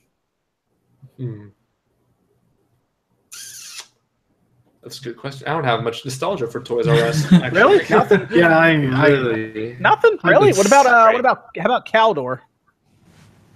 Nothing? Never even heard of it. What? Really? Man, maybe that was only an East Coast thing. Wow. What toy stores did you guys go to? I mean, there was never really a Toys R Us nearby wherever I lived, so I used to just go to like Target and stuff to get my games. And but I remember one time buying. The one time I went to Toys R Us, I remember I went to go buy Crash Bash on the PlayStation 1. Okay. So, yeah, okay. Yeah. Other than that, I don't really have much of an opinion on this actually. But like, I know Toys R Us is like a huge type of store where people buy their games and their toys, of course. So I feel like if that place were to close down, it would kind of be a big hit to that sort of market. It would definitely suck since it is a focused kind of store. It does specifically look at one area of consumer purchases. So, I mean, even though when you do that at that size, you're going to be pulling in a ton of stuff nobody wants and is horrible. And it's going to bring rise to these really cheap things that nobody actually wants. Maybe that's where all the money was going, like was getting lost from. But like you can go to Target and stuff and usually pick up mostly what you would have wanted going to Toys R Us anyway, but at the same time you're not going to get to experience the really cool thing that Target won't pick up because it's like, what is it? No one really knows about it, but maybe Toys R Us just happens to get it because it's a toy and they need it on their shelf. Yeah, I mean, yeah. Though Chad again said Amazon, Target, and Walmart killed Toys R Us. Yes, and yeah, they definitely hurt them. But the interesting thing is, a lot of the sites they're analyzing their business dealings and everything, and look through their financials. Apparently, if Toys R Us did not have this massive debt that they have to pay down, that they are attempting to pay down, if you actually take along their assets and how much money they make, and then kind of remove that overwhelming debt from the other side of the balance sheet, apparently Toys R Us has been profitable. Without that debt. So that's why they're trying to do this, hoping that they get this worked out and then they do start making money again. And that's kind of what they're doing, because if they didn't do this, they would have to file the other type of bankruptcy where they start liquidating stuff. And that's that when you hear, I think it's chapter 7, I think. When you hear chapter 7, someone can correct me in the chat if I'm wrong. When you hear chapter 7, that means the store is going to be a warehouse, a ghost town in like 3 months, because they're going to sell everything off, including the sign above the door. And then they're gone. Like a Kmart right down the street from me just did that very thing. They're gone. Like that's it. Big empty place now down there, where there used to be a Kmart, which was there for about 15 years, I think. Jesus. Yeah. So it's bad right now, man. It's bad. Yeah, for real. So it's not good. Yeah. But that's just the way it is with actual stores now. It's not easy. It's not easy. In this age of the internet. Yeah, I'm telling you guys, GameStop, they're probably not far off from having to do something. They don't have massive overwhelming debt, but I know that their stores are struggling, because I know people who are managers that about 5 GameStops.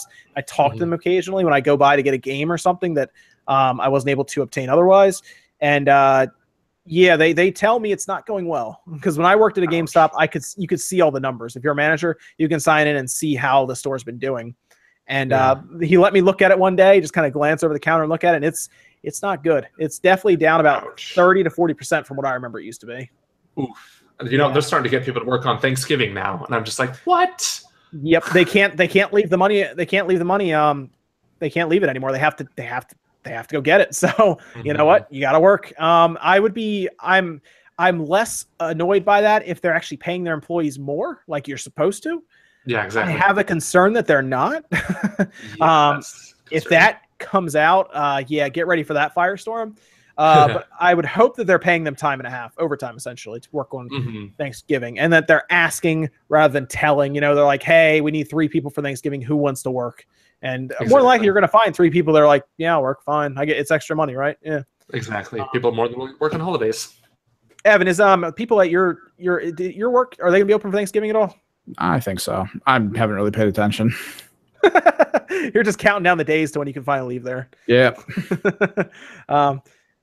Yeah. So it's interesting. It's tough, man, being a store. I'm telling you, if GameStop's struggling this bad when it used to be ridiculous amounts of money. I remember the night what night was that? Halo 3 came out. And that night I counted $80,000 in cash. Yeah, we had a midnight release. We sold tons of copies, and I had that much in cash, and I think I had another 40,000 in cards. But yeah, you count that money out and you put it in the bag, and you're like, man, I could just run off right now, right? You know, that at least crosses your mind. But they made, I think, 3 managers go. We had to make sure it went in the box. Took 3 bags, which is ridiculous, and it was crazy though. It used to be like that, and it's not anymore. So it's I used to I worked at GameStop during the PS4 and Xbox One launch, and with all the new games and the new console, it was a very, very similar situation. But then like you would get 1/10 of that on like a typical day. Yep. Yeah. It was like that. Yeah. I remember when I remember I was selling when the Wii came out, and basically would answer the phone. Thank you for calling GameStop. We have no Wii's. How can I help you? Kind of thing, because it was, dude, it was crazy, man. Wii's would come in and they would just go right out, and it was insane. So, it was like that though. People didn't think Wii's were being made. I'm telling you, we would get pallets, or not pallets. We'd get like big truckloads. We'd get like 40 at a time. We got a lot of Wii's. They just sold. They were gone. Like hotcakes. They were gone. Cool. So, Joe, did you want to anything else to say about Doom before we take some questions and wrap things up? I do want to say, like, some people have been saying that especially about Wolfenstein, that they canceled their pre-order of Wolfenstein on like other consoles just so they can get it on Switch. And I'm just like, if you can buy both games, do it, because like it's still really good to see those games run at 60 frames per second and whatnot. But if you're gonna if you only have time for like one port of one game, then by all means do what you will with your money. But but Doom on like PC and PS4 and stuff like that, super cheap right now. Like you can get it used for like less than $20, I think. Here's the thing. I think people who have the Switch, they're going to struggle that day, because maybe they do have an Xbox One, a PS4, or a PC that can play it. When Mario Odyssey comes out, it's going to be so hard to play anything else that day. I mean, it doesn't matter who you are, guys. It's Mario. Like, it does. Evan's a PC gamer through and through. I guarantee if Mario was in front of him, he would probably just play that. That's the way it is. Maybe that's the way it is. Exactly. I don't like to brag, but I'm probably going to get Mario Odyssey a little early, so I'll treat myself to some Wolfenstein. I like to think I will. So Nintendo. Let us hope. Yeah, don't mess with Nintendo.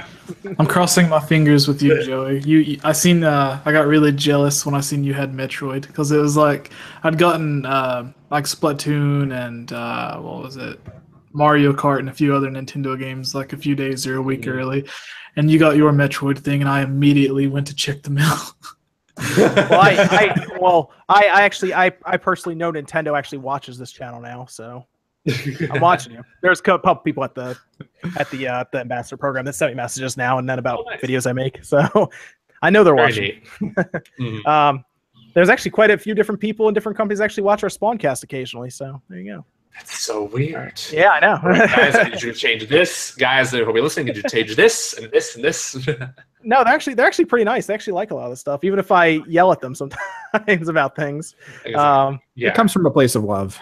Yeah, most companies get it. Like, what's really funny is I thought Microsoft would hate me. They actually don't. They actually like me. All right. So I figured they would hate me. I think the companies just love intellectual, constructive criticism instead of someone being like, "Oh, Doom sucks. Don't buy Bethesda."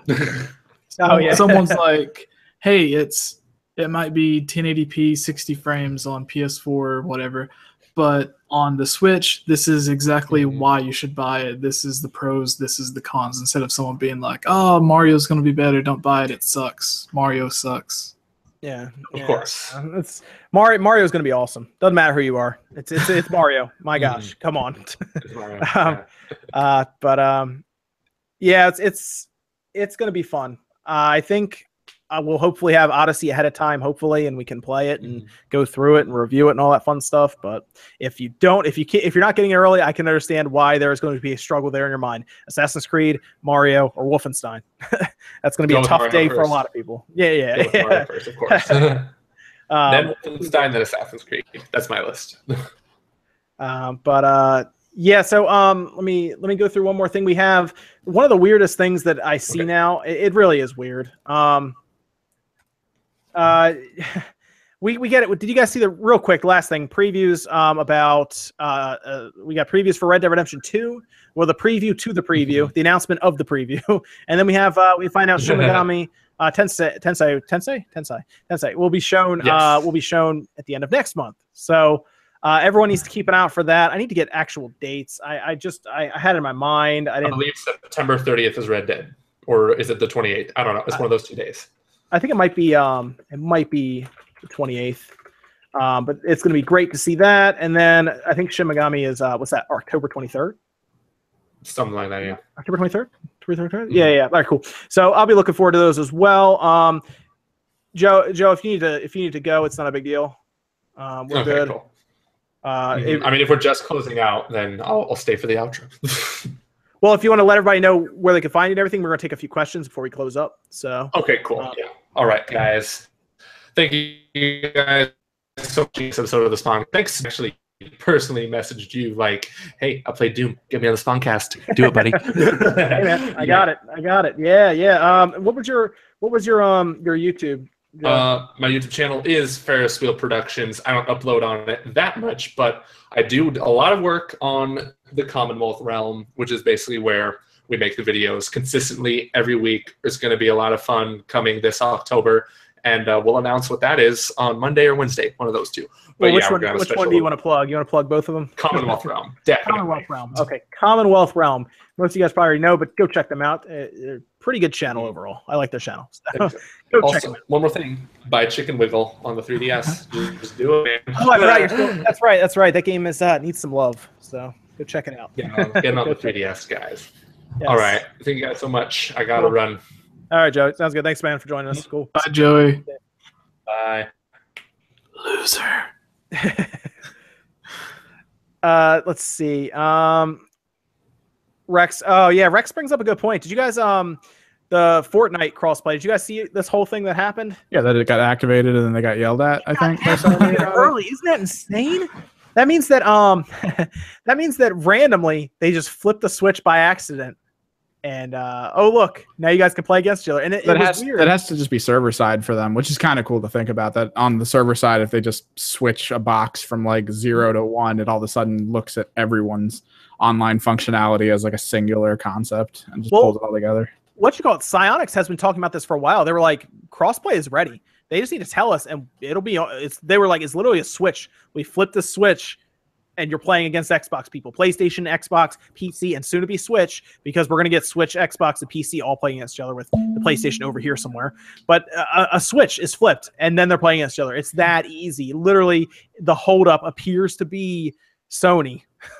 Sony just doesn't want people to interact in it, which sucks so much because that was their big thing. Like what, 3-4 years ago, was that they wanted to actually interact with the PC more and do more inclusive and awesome games where everyone plays with each other, and then they just got out of that. It's kind of crappy. It's the weirdest thing. This is just like one person in the boardroom that just like keeps shaking his head no, while everybody else is like, why?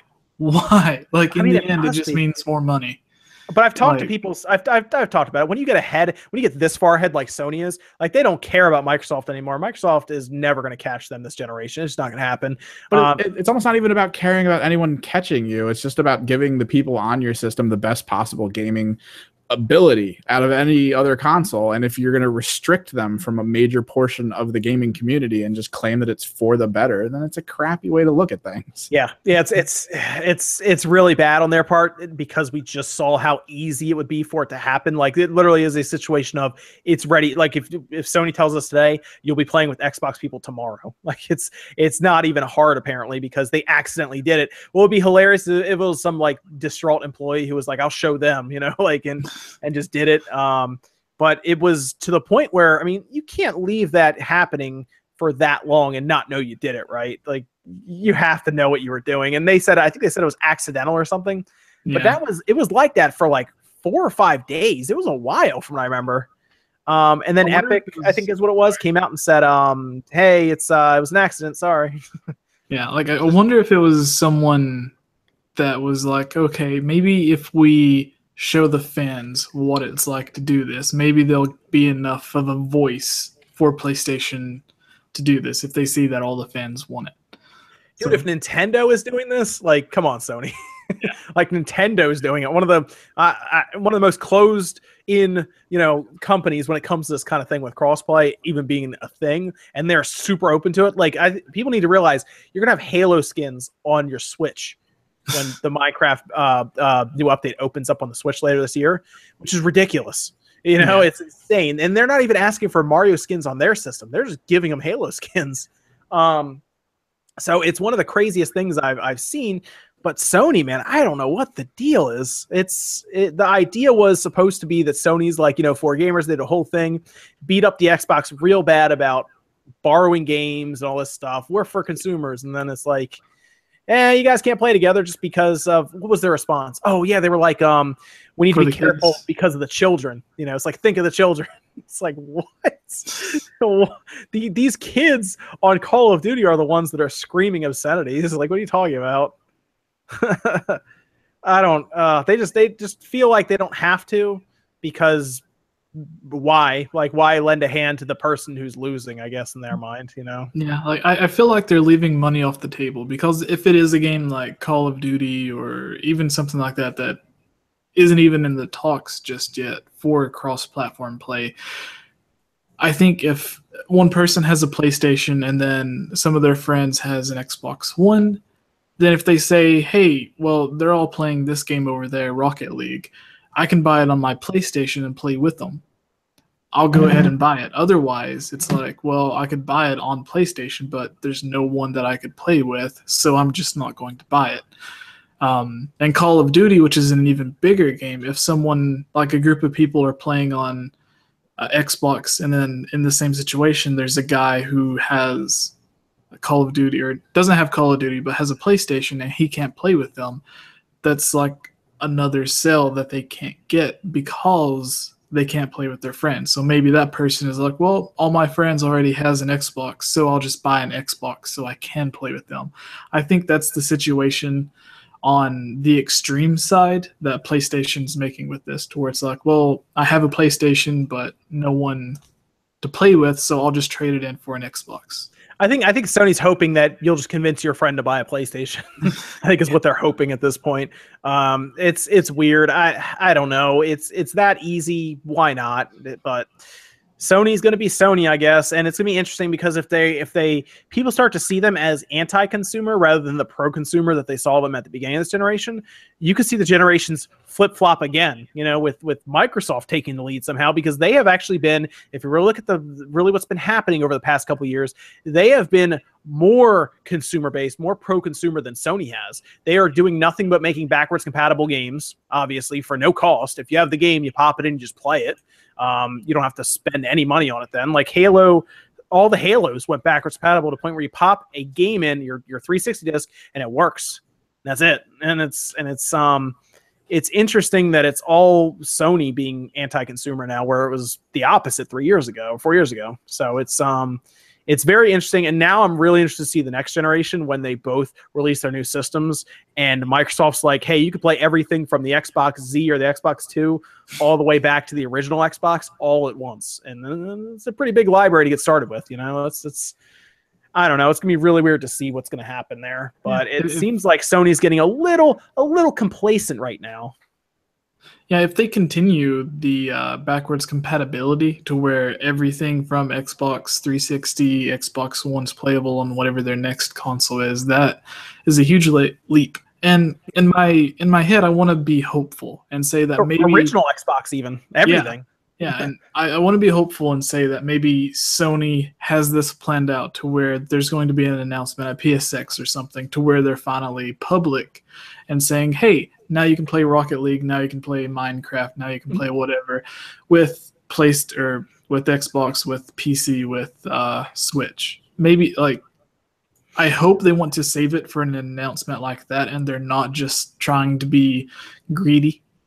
Sure. So that's the hope, right? That really is. But man, it's tough. It really is. It's very tough to see what they're doing with gaming right now. I don't know. I would love to see, and it's funny because I do talk critically of Microsoft and Xbox a lot. I would love to see Xbox and Microsoft, whatever the next system is, come out and take the lead over Sony, just because I think Sony is getting to that point where they're not as interested in trying to push ahead, if you know what I mean. Like they're very complacent right now with where they are. They have no real need to go above and beyond for a lot of their consumers now because they have the lead and there's no point.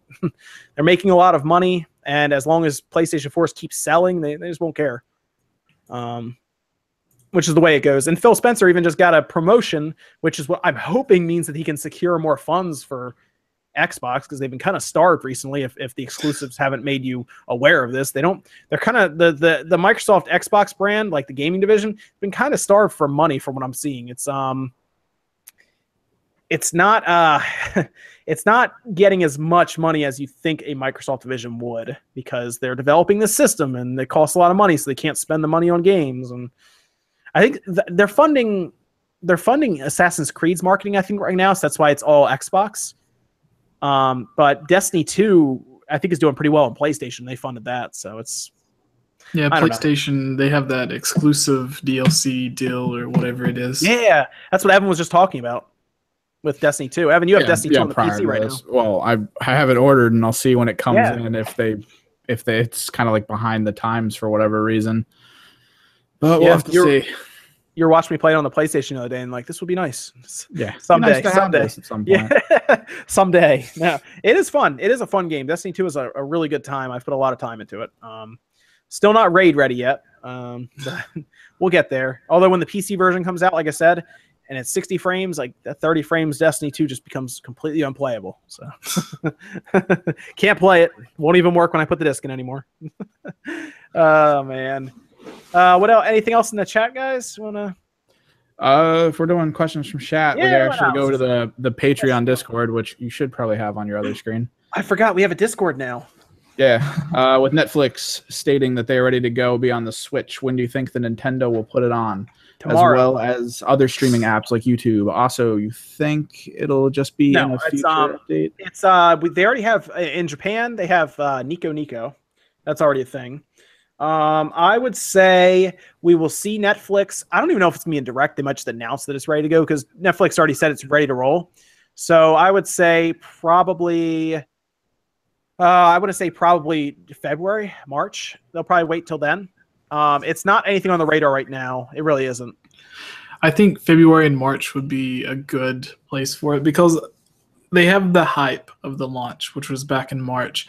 Then they have a lot of great games carrying them until this holiday season, where there'll be the second big hype for the Switch.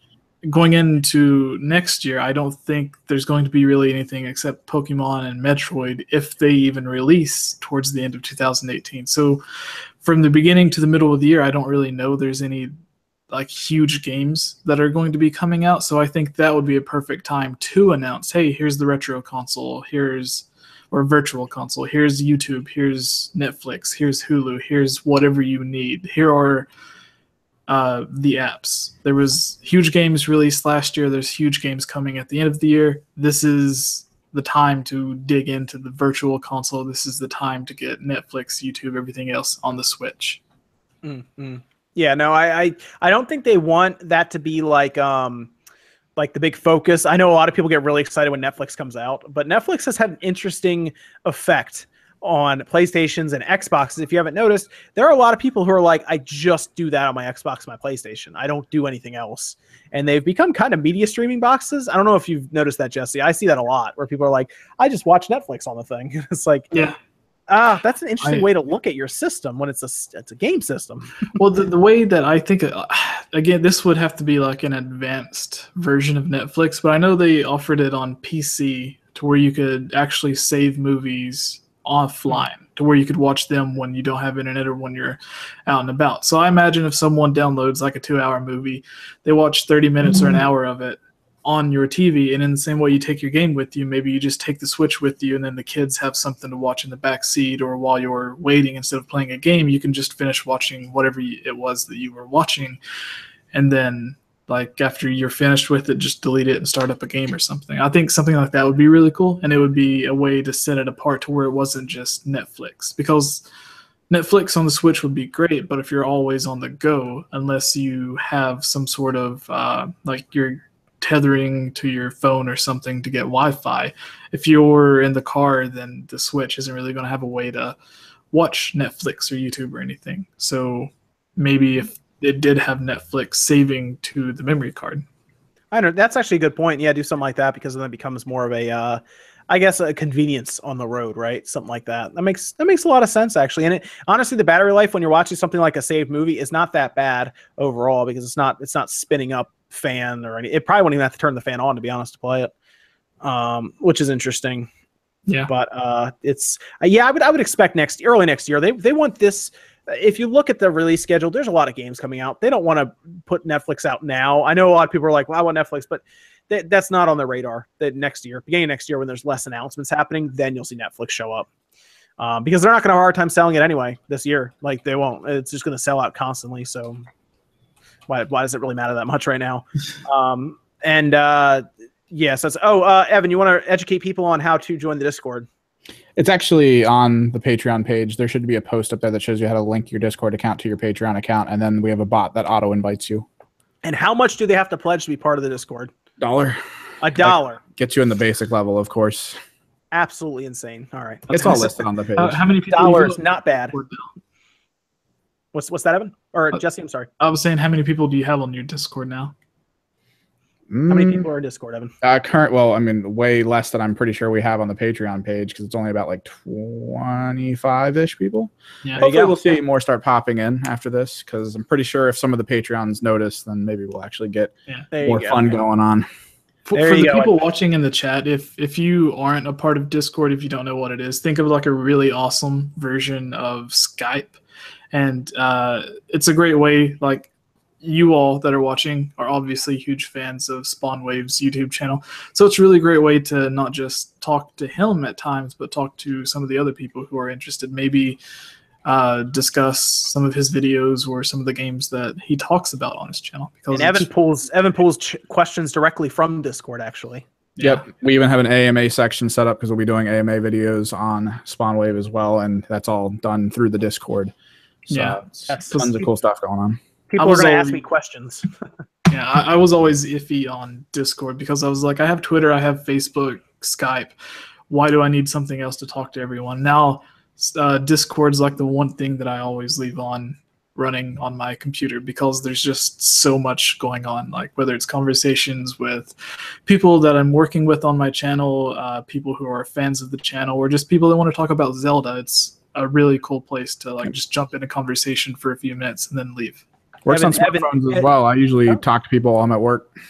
Evan educated me on Discord. I was not sure what it was at first. He educated me on that. It's pretty cool though. I like it. And Evan, you set up a whole bot so that once you're joined with the Patreon, even $1 tier, I think you said, you're automatically on the Discord, right? Yeah, basic channels. You even have your own chat channel. Wow, cool. Channel set up for the different tiers as well. Yes, I do leave Discord running as much as I can over here, unless I'm recording or something on here. I have to turn it off because it makes a lot of noise. I'll turn that off the next time I'm over, so it doesn't. Okay, good. I'm afraid to touch it and blow up Discord. Very good. Was there any other questions over on Discord, Evan? Not as of yet. Just basic talk. The new 3DS Pokemon game. Apparently, the surfing allows you to do tricks like Tony Hawk, but it's just casual conversation we're talking about. I forgot that came out. That is wireless trading, I believe, too, which is kind of cool. I was a big fan of Gold and Silver back in the day. Yeah, I have a quick question actually. Yeah, sure. Just a short answer from you guys. What is an early Nintendo 3DS game, like some of the first released in the first year or two, that you would like to see coming to the Switch? Oh gosh, an early one. Wow. Yeah, like Star Fox 64, Yeah. games like that. I just remember Pilot Wings from back in the day. I don't know why I remember Pilot Wings so much. Let me see what. Let me get a list here. Because I know some that I need to make sure it's released in the first year though. Yeah. Donald in the chat says Super Mario 3D Land. John Steele says Ocarina. Kid Icarus, someone says. Oh, okay, yeah. Kid Icarus is a good one. That's one you could bring over because that one had some weird like aiming and stuff. It was very odd. I remember when people were playing it. Was that the one that they did the Circle Pad Pro for? I think. Yeah, I think that was one of the first ones. Yeah. That they did that. I remember that one was that one needed it. Maybe like what about even like a Kingdom Hearts Dream Drop Distance? Oh, that would be great too. Something like that bring Kingdom Hearts. They already have like the up-resed version on PS4. So. That's true. Yeah. I mean, but that's built on no, that's on the new one. I don't think they moved that one on Unreal. I think they just moved the other one on Unreal. There's some decent stuff here that I'm looking at right now. Kingdom Hearts is a good one though. That's one you could sell easily. Yeah. You know what I'm really surprised they haven't brought over yet, and this is Konami, I think. Metal Gear Solid 2 and 3 HD pack. Oh yeah, that would be really cool to have on the Switch. I'm a fan of Metal Gear Solid 2 and 3, so that's why. But that would be awesome to have. I wonder if Konami's afraid to touch anything Metal Gear right now. But they have Metal Gear Survive coming out. Yeah, but like that was announced right when the fiasco was happening. So like that's true. I guess. I mean, I would buy Metal Gear Solid 2 and 3 on the Switch again. I would buy it. That'd be so cool in there. Bomberman was a lot better than I think a lot of people were expecting. So just because he's not there anymore doesn't mean that Konami's not producing good games. Mm-hmm. Oh yeah, I mean they put it on the 360 and the PS3. Bring it over to the Switch. I would play so much of that game again. Yeah. You got Master Aqua saying that he or she's a Patreon in the chat, but they don't have the link to. You just have to link your account to your Patreon account. That's pretty much it. Oh yeah, because they integrated Discord and Patreon, right? Because I set it up, and literally the moment you have your account that's on Patreon linked, it should just auto invite you. Like people are starting to just appear now in the Discord. Like now that they're linking it properly. Oh, good. Very good. I'm glad people are figuring that out. Very good. Yeah, I was hoping someone asked me this on Twitter just now. I think Rockstar, this is Nicholas, Rockstar announced Red Dead Redemption 2 for Switch next Thursday. I don't think so. I think that would have been at the Nintendo Direct if they were going to do that. I think PC would be awesome. I think they're just going to show a trailer, more story. And that's about it. I don't think it's going to be anything earth-shattering. I would like to be wrong because I would love to see it on PC. Yeah. All we have so far is like the poster and then the engine trailer that showed off the lighting and everything, right? They haven't had anything else? Right. Yeah, nothing. It's going to be interesting. I do think we'll see more story because they left us with a little bit of, at least some questions on that. And then just more visuals and that's about it. Maybe even a release date because I think we just know it got pushed. I'm not saying it can't be announced on the Switch. I don't think that's the most likely situation. I think PC is more likely. But I don't know. We'll see. We'll see. Trust me, I would love to see that game on the Switch. Don't get me wrong, but I think they would also want to port Redemption to the Switch before. Just bring the first one. Seriously, even the first one would even be awesome to have on the Switch. I love that game. That game is great. Yeah. Or Grand Theft Auto. Bring Grand Theft Auto 5 over. That's fine too. Yeah, it already has the PS3 360 version, so we know it could run. And now there's no real reason for space to be an issue because SD cards are required now if you want. So yeah. And the PS3 360 versions were a lot smaller than the PC or PS4 versions. So. Yeah, they were. Yeah, but I mean the Switch has much newer tool sets than the 360 and the PS3, so they might try to fit in some extra little effects and everything in there. So you might even see it run at like 720p even, to be honest. I think the 360 ran it at what, like 540p or something. Yeah, something like that. Yeah, it was low. It was in the 500s and then just upscaled. Absolutely was. That was a good one. Let me see.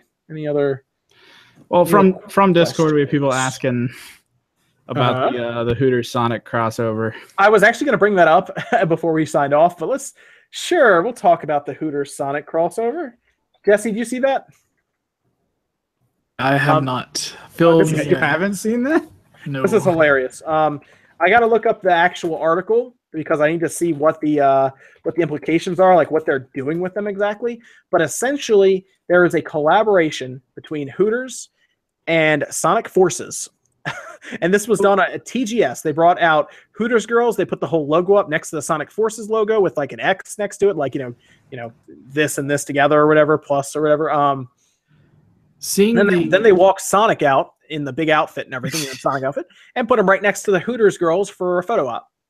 Well, seeing as the way that they handle Sonic on social media, this makes perfect sense. He's kind of a meme, right, on social media. He just makes fun of things and does all this crazy stuff. Like this, if Nintendo did this, I would have been completely shocked.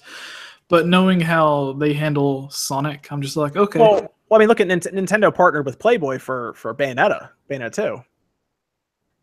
I must have forgotten. That was all over that was a big deal in the news a while ago. You don't remember that? That was a really big deal when Bayonetta 2 came out. I mean, it was everywhere. People were shocked at this, and it wasn't anything like you would think. It's not like like crazy stuff or anything. But still, to have that logo next to Nintendo, that was kind of a big deal.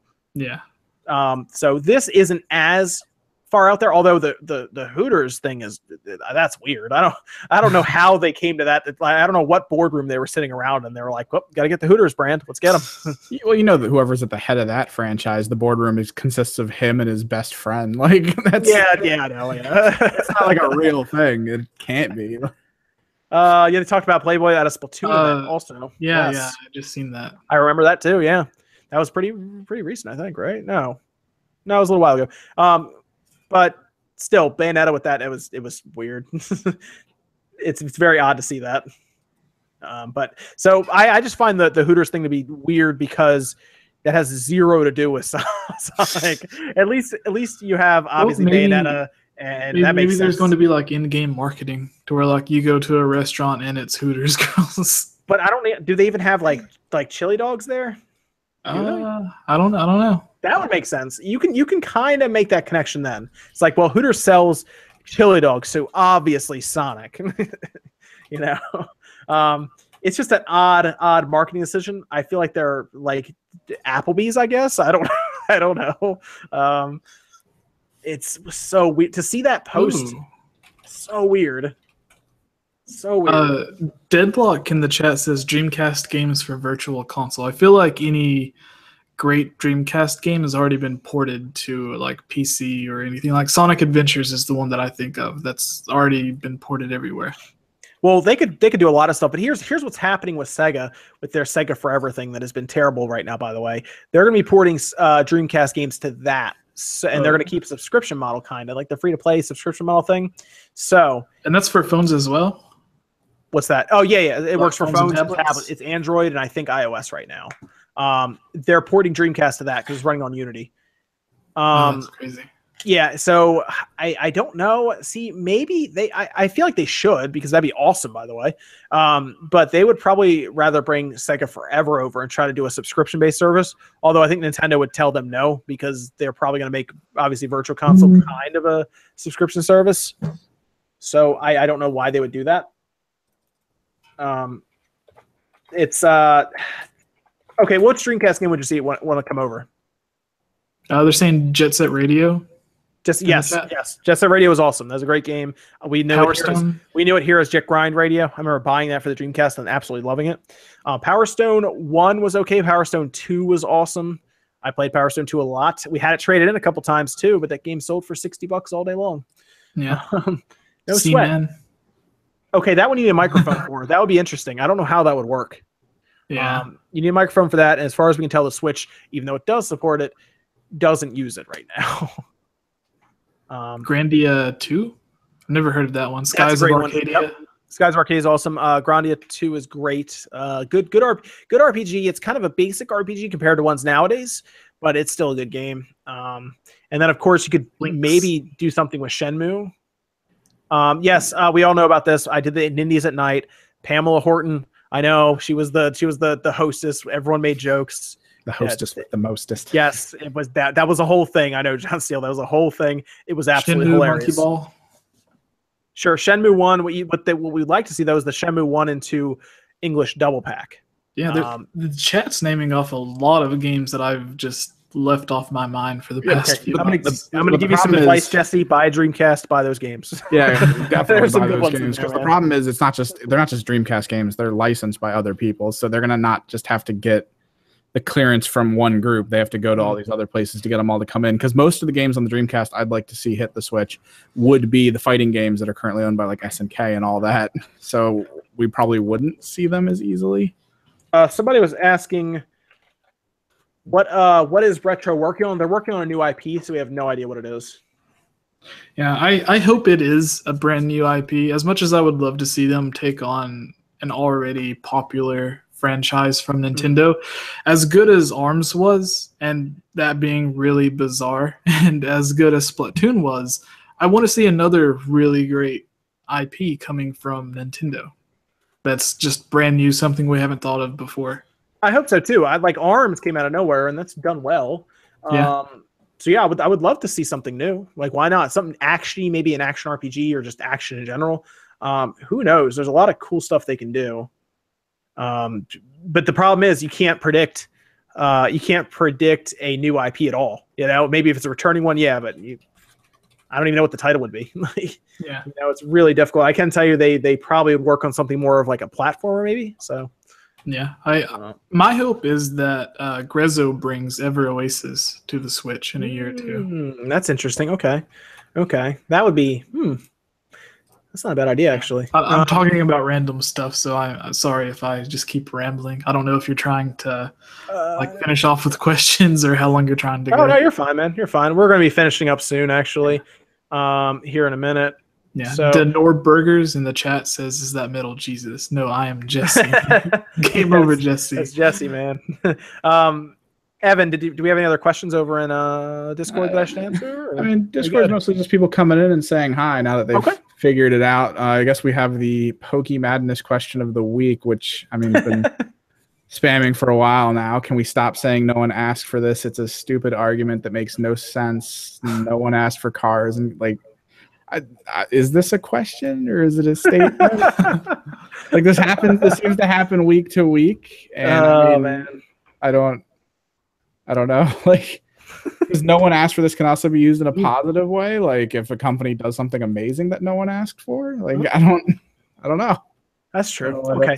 Well, how about we go around here and Jesse, you can tell people where to find you. Yes, you can find me, everything I do, at youtube.com/GameOverJesse. Typically, it is a lot of Nintendo and Zelda-focused content, but we've been trying to broaden stuff with different top 10 videos, like top 10 gaming mysteries, top 10 scariest moments in gamings, just random top 10 videos like that. But usually anything Zelda or Nintendo related, we're covering, whether it's news, gameplays, secrets, theories, everything. Very good. Very good. And Evan, where can they find you, man? Pretty much anything we're doing really on Spawn Wave. You can follow me at Kimmerich Project on Twitter if you want, or Instagram. I post all my art stuff up there. My YouTube channels have kind of slowed down just because I'm trying to retool some things. I just demonetized all of my stuff because that's not really what those channels are about. It's about more than just needing money. It's rather just you guys being able to check stuff out and see how I work and stuff with games and with artwork things. So you can check those out if you want. Very good. That's awesome, man. Cool. I guess we're good here then, right? Overall, thanks guys for tuning in Saturday night as usual, 9 p.m. Eastern. Hopefully next week we have Max and Philip back. Hopefully, I think we will though. Hopefully you guys enjoyed. Really Joey's take on Doom and how it looked and everything. It seems like it's going to play well. So if you're looking forward to Doom on the Switch, it's probably worth a pick up. Thanks guys for tuning in, and we'll see you next Saturday night, 9 p.m. Eastern. See you then.